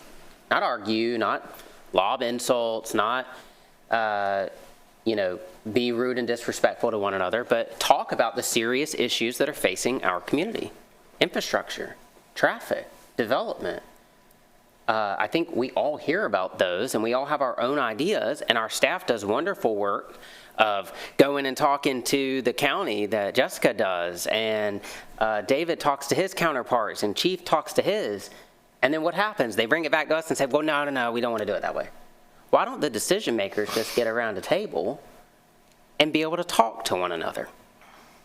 Because we put our staff in the middle of it, and then what ends up happening is they bring us the recommendations back from their meetings, and we blow it up because we want to do it a different way. And then we start back at ground zero. Further, I'd say, well, we don't want to do this before a June primary. Well, that was the exact excuse used last September. Well, we don't want to do it before the November primary. So we'll get past the June primary this year, and then it'll be time for next year's November primary. Well, we can't do it before then. At some point, November election. Whatever it is, yeah. At some point, put the politics aside and sit at a table with one another and talk. If it doesn't go well, don't go back. Gavin, that's exactly what Todd Carnes just said. Go sit at the table with somebody. But as a group, Todd. No, I think. I'm open to collaboration. I'll go have lunch with Daryl or Beth or Todd or any of them any day. If I can be clear, what you just said, what you just did right now is exactly the kind of thing that happens when the last time we did this.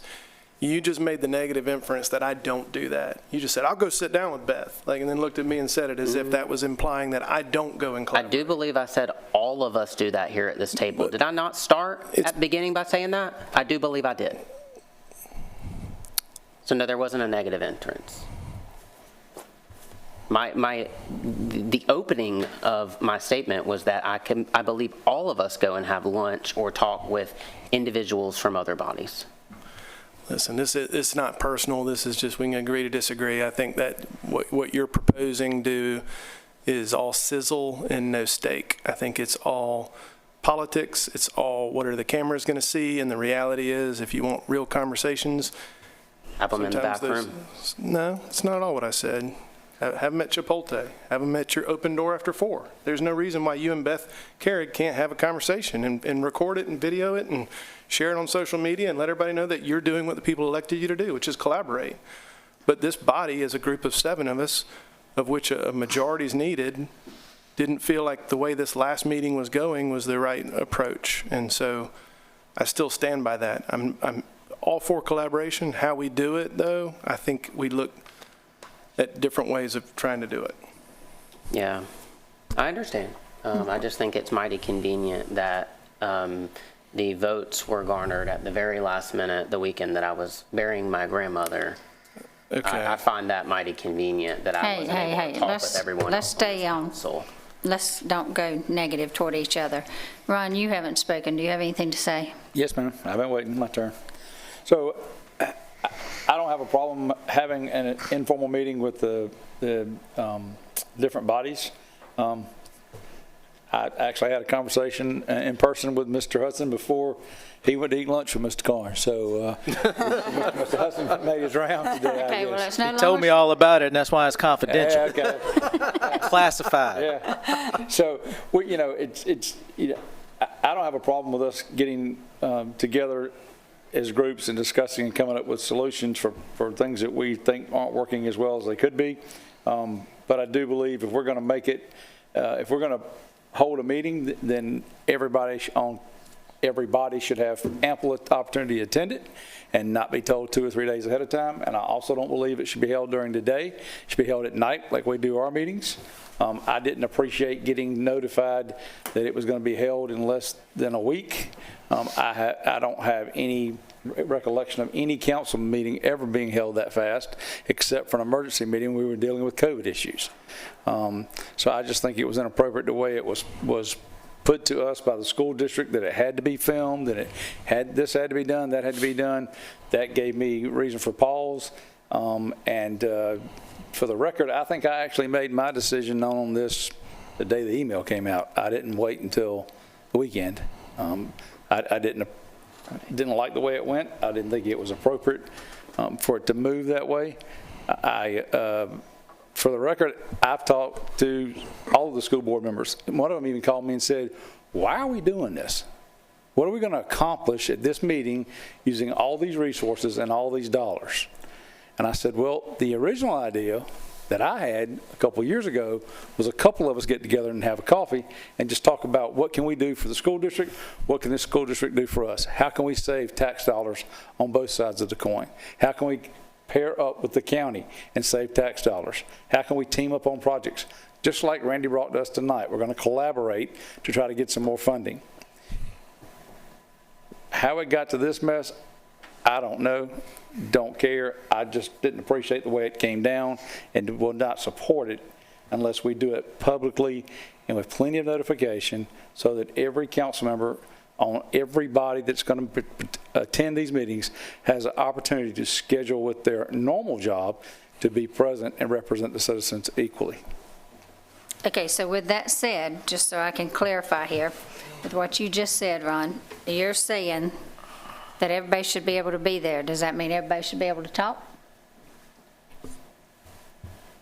if you're going to have that. That's where the problem comes in. If you're Is going to it have 3, that. is it 7? If you're going to have that meeting, everybody should be afforded the opportunity to be there and represent. But I don't believe that meeting's necessary. I believe, like Mr. Carnes, Mr. Lyle have said, that the staff could go make some conversations with the different bodies and come back to us and say, hey, school district would like the town's help on this. The county would like to jump in and help the town with this. And we've asked the county for this, or we've asked the school board for this. And then we could set a meeting, a public meeting, and notice it and publish an agenda that the public could look at and know what we were going to discuss. And we could all come together with specific topics to talk about that were already dealt with by staff and brought to us by staff. Madam Mayor. Yes. So by that philosophy, if the staff should only collaborate with staff and there's no need for this elected official to elected official, I guess we can call it at this point formal communication, should we dissolve our participation in the COG? Because that's elected official to elected official, or perhaps how we participate in joint water, because our staff, I'm sure David, who does a wonderful job managing our utilities, collaborates every day with joint water, but we still have an elected official that goes and sits on their board to foster collaboration amongst the electeds. There is no formal body or even informal body of us, a group of 2 or a group of 3 that goes and just tries to foster some sort of camaraderie or some sort of collaboration. We all have our individuals that we talk to. Every one of us do. And we all, I think, do a good job talking to our friends. But couldn't we all get around the table as a group of elected officials once a quarter or something like that and have a conversation about the hard issues that are facing our communities, rather than just sticking our staff smack dab in the middle of it, only for them to bring a recommendation back for us to blow up and start over again? So first of all, I think that the COG and the joint water have their own bylaws and stuff, the way they do things. So this is different, and this is a board that we're setting as our council. But I'm not disagreeing with you, Gavin. And I'm fine with trying the meeting. Only thing I want to know is what the rules of engagement are, what the agenda looks like. And I'm hearing that the majority of the council up here want staff to at least see if there's anything out there that is done like this. And should it be they bring us something back from the staff that's on the agenda for us to talk about. I mean, the school board and Rachel and the county council, Lynn, get together and say, okay, let's put these 3 things on the agenda, and then us get together as a group and talk. But we still got the problem. I'm okay with moving forward and trying, but we still got the problem of, does everybody get to talk? How does it look? Is everybody going to be sitting at the table? So we got to have some kind of answers to this before we can move forward. I'm not trying to kick it down the road, but we got to have some kind of answers, because right now it's just me and you even discussing moving it forward. And so it's stopping. I don't know if you've ever heard of this and how it works and what it looks like. And Madam Mayor, just to tie in to what you said, I just wanted to be on the record and say, when I approached the mayor about this, and I called council member, or now Mayor Pro Tem Carnes, one of my first statements was, I don't want anyone on this body to feel left out. But I'm trying to be mindful of the quorum requirements. And I said, I don't want Councilmember Michaels or Lyle or Williams, or at that point he was Mayor Pro Tem, or Allen, anyone to feel left out. And we discussed, could we perhaps rotate in and out? How could we establish this? We didn't have the right answer. So we said, why don't we have our first meeting and let's talk about that as a group. Maybe it'll go nowhere, but at least we tried. At least we tried to talk to one another. I think, unfortunately, Gavin, we've heard everybody say they want staff to see what they can find of how it works in other places. That's what I've heard. And if I'm wrong, y'all tell me, but that's what I've heard every one of y'all tell us is, y'all go do some research and tell us how this can work. And at the same time, I guess we can continue conversations with seeing what what the county and what the school board has to say of how they think it can work. One more Yes. question. Okay. David, can I just ask for the record, would there be anything barring me or the mayor or any member of council from calling 3 members of county council, 3 members from the school board, and 3 of us and getting together and meeting? There's no quorum, correct? I could do that tomorrow. I could say, let's all go to breakfast at O'Hara's. As long as there will not be a quorum from each body at that gathering, you're technically within the bounds of the law. That's Okay. correct. All right, I just wanted to ask that question because, for the record, that's where this started.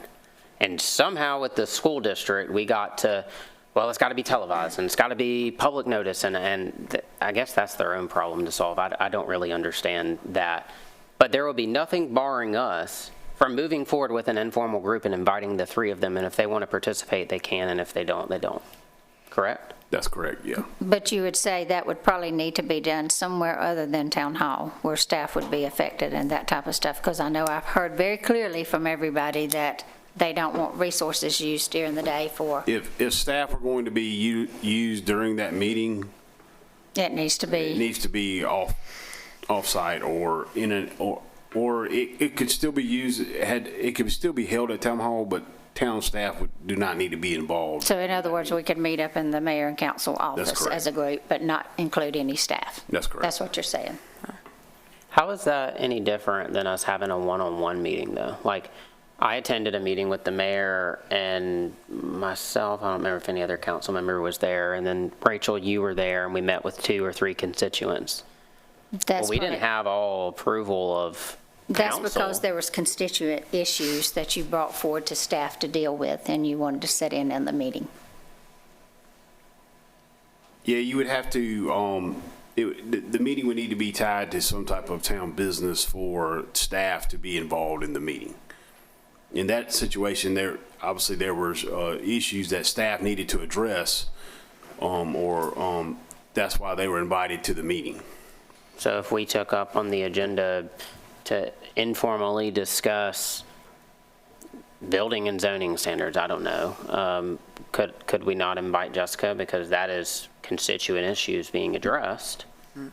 But I think, Gavin, if we really are trying to do what's right and you wanted to have that just initial meeting, you would leave staff out of this right now, because you're right. You're right. that pits them between the council up here, and we can't do that to staff. That's not fair to Rachel or Kevin or Jessica or whoever. It's not fair to them. So if we're going to do that, just invite people to come to the mayor's office or to the county's office or wherever we do that, instead of putting them in the middle of this, because this is not their argument. This is a divide up here among all of us, and all of us have different opinions. I mean,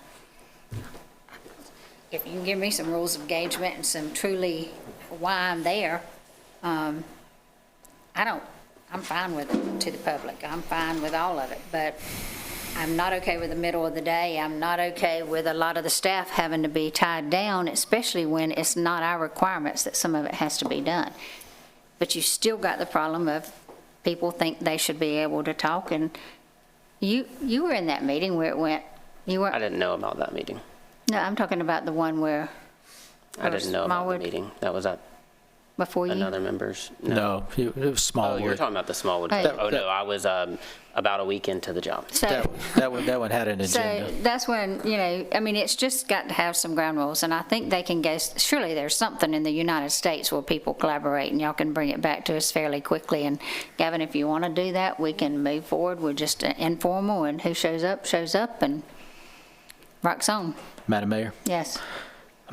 All 3 bodies are aware of this, and everybody's having backdoor conversations, offline conversations. Some people are curious, why are we doing this? Who's going to do this? Who's going to lead this? How's it going to go? Is it going to be a dog and pony show? Like, all those conversations are being had across bodies. So I would highly encourage everybody from this body to get in front of one person from each of those other bodies in the next 30 days and just have the conversation, and let's see if there's any synergy and energy for it before we invest a lot of time in it. and everybody should be able to do that in the next 30 days. I think don't think we have an actionable item outside of that, so maybe we can move on from this. I think or it's we're gonna be okay for stuck. staff still to do it. Somebody do a little research and just see if they see something. Sure. I mean, don't spend hours, okay, but see if you come up with something. Madam Mayor, Yes. I think Mr. Wyman has some guests who have been waiting very patiently to update us on the 14-mile. All right, Jessica Lybrand's up next. You're gonna be quick, right? Yes, thank you. She can't talk. You want me to read it for you? We just wanted to let you all know that the Impact Fee Phase 2 update will be reviewed and discussed by the Planning Commission this Wednesday morning at 8 a.m. And that's just to, as part of the established process, we're going to bring that back to you with Planning Commission's recommendations. Thank you. Thank you. Y'all have a wonderful day. Good job. And last but not least is David Wyman, 14 Mile Creek Gravity Trunk Project. And guest. And guests. Good evening, Madam Mayor and Council. Yes, we're going to give an update on the 14 Mile Creek Trunk Project. We're not asking for any actions, of course. This is just update. So we have a little presentation, and John Epting with CDM Smith is going to start off walking us through it, and then Jessica Crossan will join in. Madam Mayor, members of council, appreciate y'all having us up here tonight. Talk a little bit about your sewer system. You got my slides? Yes, sir. We'll take the next one, please. So we'll be brief to get us home tonight. We want to go through a few items here to talk about your gravity sewer system within the town of Lexington. Talk a little bit about the past, what we know about your system, what we've learned about the system, next steps that we feel we need to take with the system, and how we're going to get there. Next slide. So for starters, the 14-mile trunk sewer system. The town of Lexington has two primary trunk systems. One is the 12-mile system that runs along 12 Mile Creek, and the other is the 14-mile system that runs along 14 Mile Creek. Generally, if you're riding along Highway 378 and you're heading from Lexington back to Columbia, to your left is going to be the 14-mile system, and to the right is going to be your 12-mile system. It's an easy way to divide line, a high point there across the city, and so you can see where that 14-mile system is. Generally, that 14-mile system collects sewage from a large area, as you can see on this map. It collects a lot from the western portion of the town and unincorporated areas out that way, but also everything from the Corley Mill area to the lake area, and then down through a lot of your commercial districts as well. Take that next slide. So, taking a step back, the 12-mile sewer improvements were in 2016. I tell you that to let you know that side of the system is in good shape. You've got another 40 years of good service to get from that utility without any more action over there. Short some serious growth. So 12-mile system's in good shape. And so once we finished that project, we moved over to the 14-mile side of the system. That was about 2019. We began doing some flow monitoring. We wanted to take in some information to understand how the system's performing, where it could do better, what additional needs may come in the future. We compiled that into a report in 2020. That report is available here at the town. If anyone wants to do some deep reading one day, it's a good one to dive into. We took that to the next step and begun some preliminary engineering. We wanted to look at different alternatives to determine what the most effective and efficient way to deliver the capacity that you're going to need is going to be, while also meeting the need in the future. So that PER was conducted in 2022, and then in 2025, we finished up our intermediate design. This advanced us to a stage where now we're confident we know where this pipe is going to need to go, and we know the impacts it's going to have on your community. So with that, we're ready to take those next steps. So back to the 2020 study, we wanted to look at those flow conditions. And so what we were able to determine was that on a dry day, like we've had for the last several weeks now, that sewer's in good shape. It holds the sewage, it conveys everything as it needs to, and gets it down to the bottom of the hill. However, on wet weather days, it's a little bit challenged. That's when your sewer system becomes surcharged, is flowing more like a pressure pipe than like a gravity system on some of the most severe days. And so that only happens maybe once every couple of years, but something we need to keep an eye on because it can be detrimental to the sewer system and its longevity overall.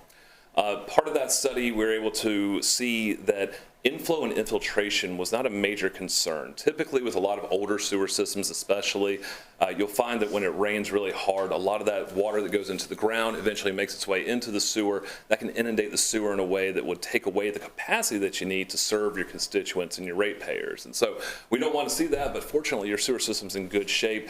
The 14-mile sewer that's there now is installed in the 1990s. It's plastic pipe. It was installed with modern technology, and so it's doing really well right now. We even put some cameras in there a couple years ago just to check it out and see how it was doing. It's in good shape. The manholes could use a little bit of work, but the sewer system itself is in good shape. And then I guess the crux of what we found with that study was that as you continue to grow, that sewer will continue to need additional capacity. And unless more pipe is installed, that capacity is not going to come. And so, understanding that we needed a little bit more pipe to convey through there, let me take a step back real quick and just give you this visual real quick before I move on. I'm sorry, I did want to see that map. Yes, please.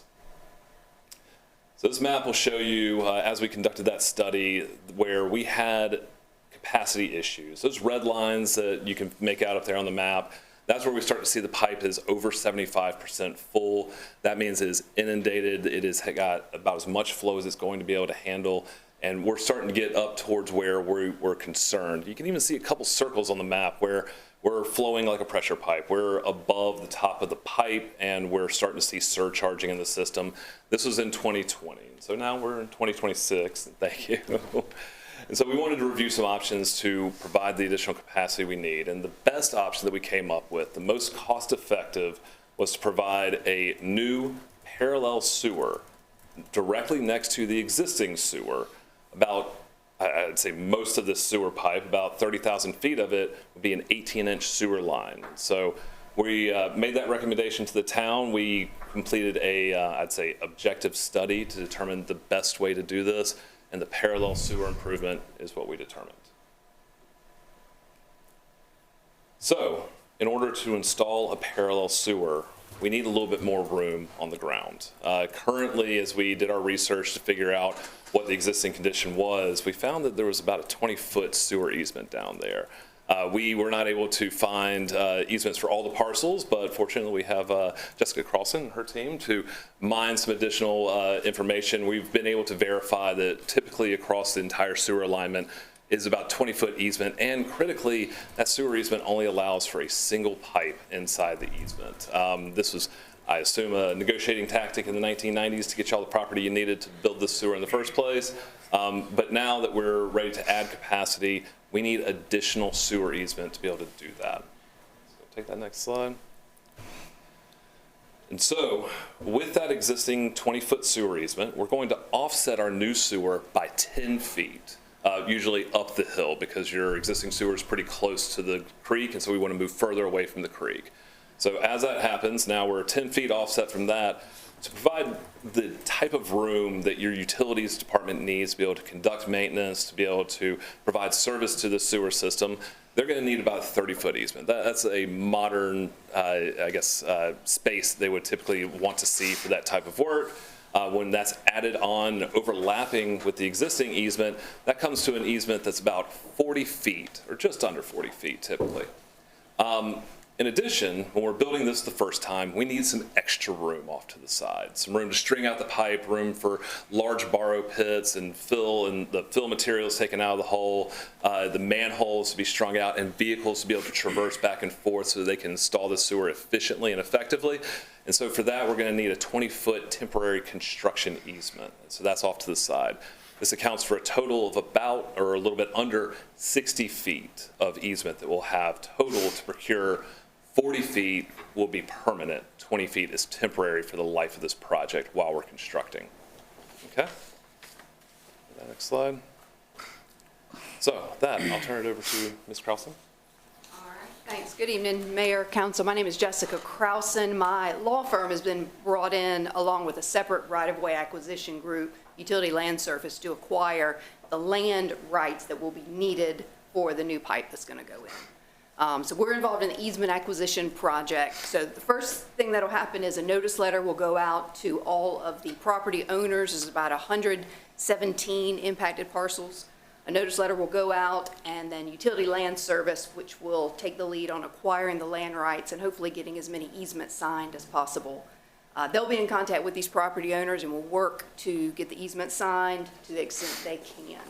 As you can see on the screen, there's a number of instances where they will be unable to get easements signed. At that point, it kicks to my team. We'll send out a notice letter, we'll engage in negotiations with the remaining property owners, get as many signed as we can, and we usually have a very good success rate with that, but inevitably there will be some where we will not be able to get easements signed for a number of reasons. And at that point, we'll proceed with condemnations on the remainder of the parcels so that the town will have the easement rights it needs on all the parcels along this line, and construction can begin. So once we go through that, and we've got an outline of the condemnation process, we've got to serve the unfiled pleadings on the property owners so they'll see that this is coming. We file the condemnation pleadings and then serve again. Once we've done that, this will give you an overview of the whole timeline. We've allotted about 18 months for the entirety of the easement acquisition process, which includes both what Utility Land Service will be doing to get easements signed and then what my team will be doing to get additional easements signed and then acquiring rights through the condemnation process. Once all the rights are obtained, the bid process will begin and then construction process follows. That'd be an additional 18 months after all the rights are obtained. We've got a public outreach process. We've been working with the town's public information officer. Information will be publicly available on the town's website so that property owners will be able to track progress of the project and reach out for information as they need it. Thank you. Thank you both for all your work, and David, for all your work.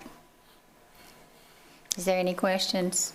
I know we've seen this. Madam Mayor, I have Yeah. something. I just wanted to say thank you, David, for since you've come in, you have found a lot of things that needed attention, and I, for one, the water and sewer system is very important to me, a priority.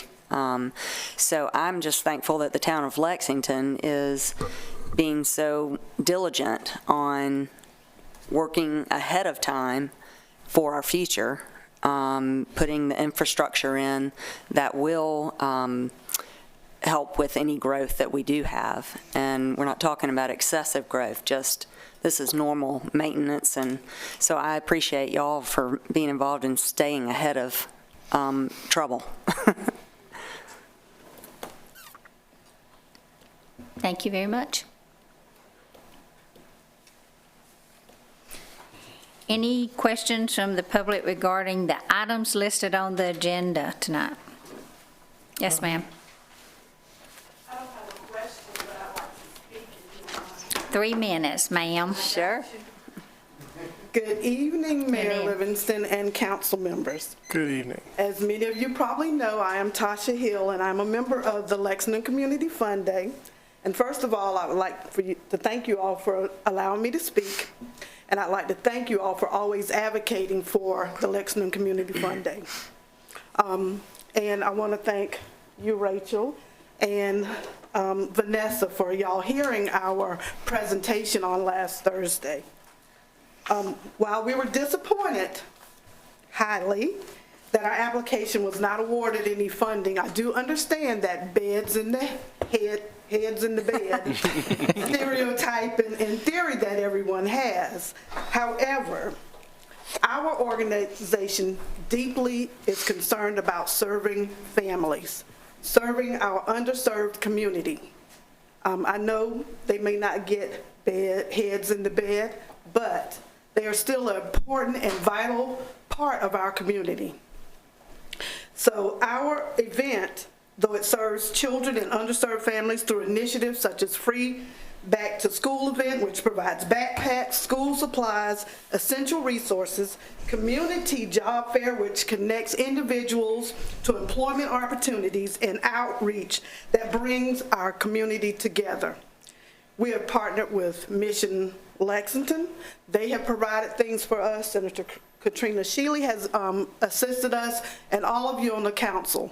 So we'd like to thank you all, and we are hoping that maybe the hospitality tax can help us, and that you all will consider assisting us again this year with what you have to offer, what you've done for us before, and maybe even a little more. So I thank you again for your consideration and the work that you all do to support our organization. Under 3 minutes. We appreciate we appreciate you, and you can tell up here all of us are very fond of what you do. It's a great event. Lots of great things happen, and I think that I'll commit myself to get out and help you raise some funds too, if you'll get with me and let's go to coffee and you tell me what to do. Thank you. I appreciate it, and I'll call you. Okay. Thank you. Thank you. Any questions from the news media? We don't have any comments from staff, from council. With that, the annual wine walk will take place on May the 9th, 2026, from 4 p.m. to 7 p.m. along Main Street. Tickets are currently on sale, and we encourage everyone to come out and enjoy this wonderful community event. And this year, guys, it's not just wine for you ladies. There will be stuff for the guys there, too. Our spring concert series at the Ice House Amphitheater is in full swing. The next concert will be held this Thursday, April the 23rd, featuring Motown Throwdown. I'm excited about this one. It's always a fun evening and beautiful setting, and we hope to see you there. As a reminder, the splash pad at Virginia Hilton Park will officially open for the season on Friday, May the 1st, 2026. We're looking forward to another great season at the park and invite everyone to come out and enjoy the space, and also be looking in the next week or so for the date for a reading in the park with the mayor. It should be scheduled for May coming up. And before I close, I'd like to send condolences to Stuart Bond's family, especially his daughters, Laura Touchberry and Meredith Koss. Stuart served on council here in 1998 to 2002. He served with me. He was a good friend of mine, and he passed away yesterday, and so I would just like to send condolences out to that family. That concludes our business for tonight's work session. We thank you for watching, and without objection, we're adjourned.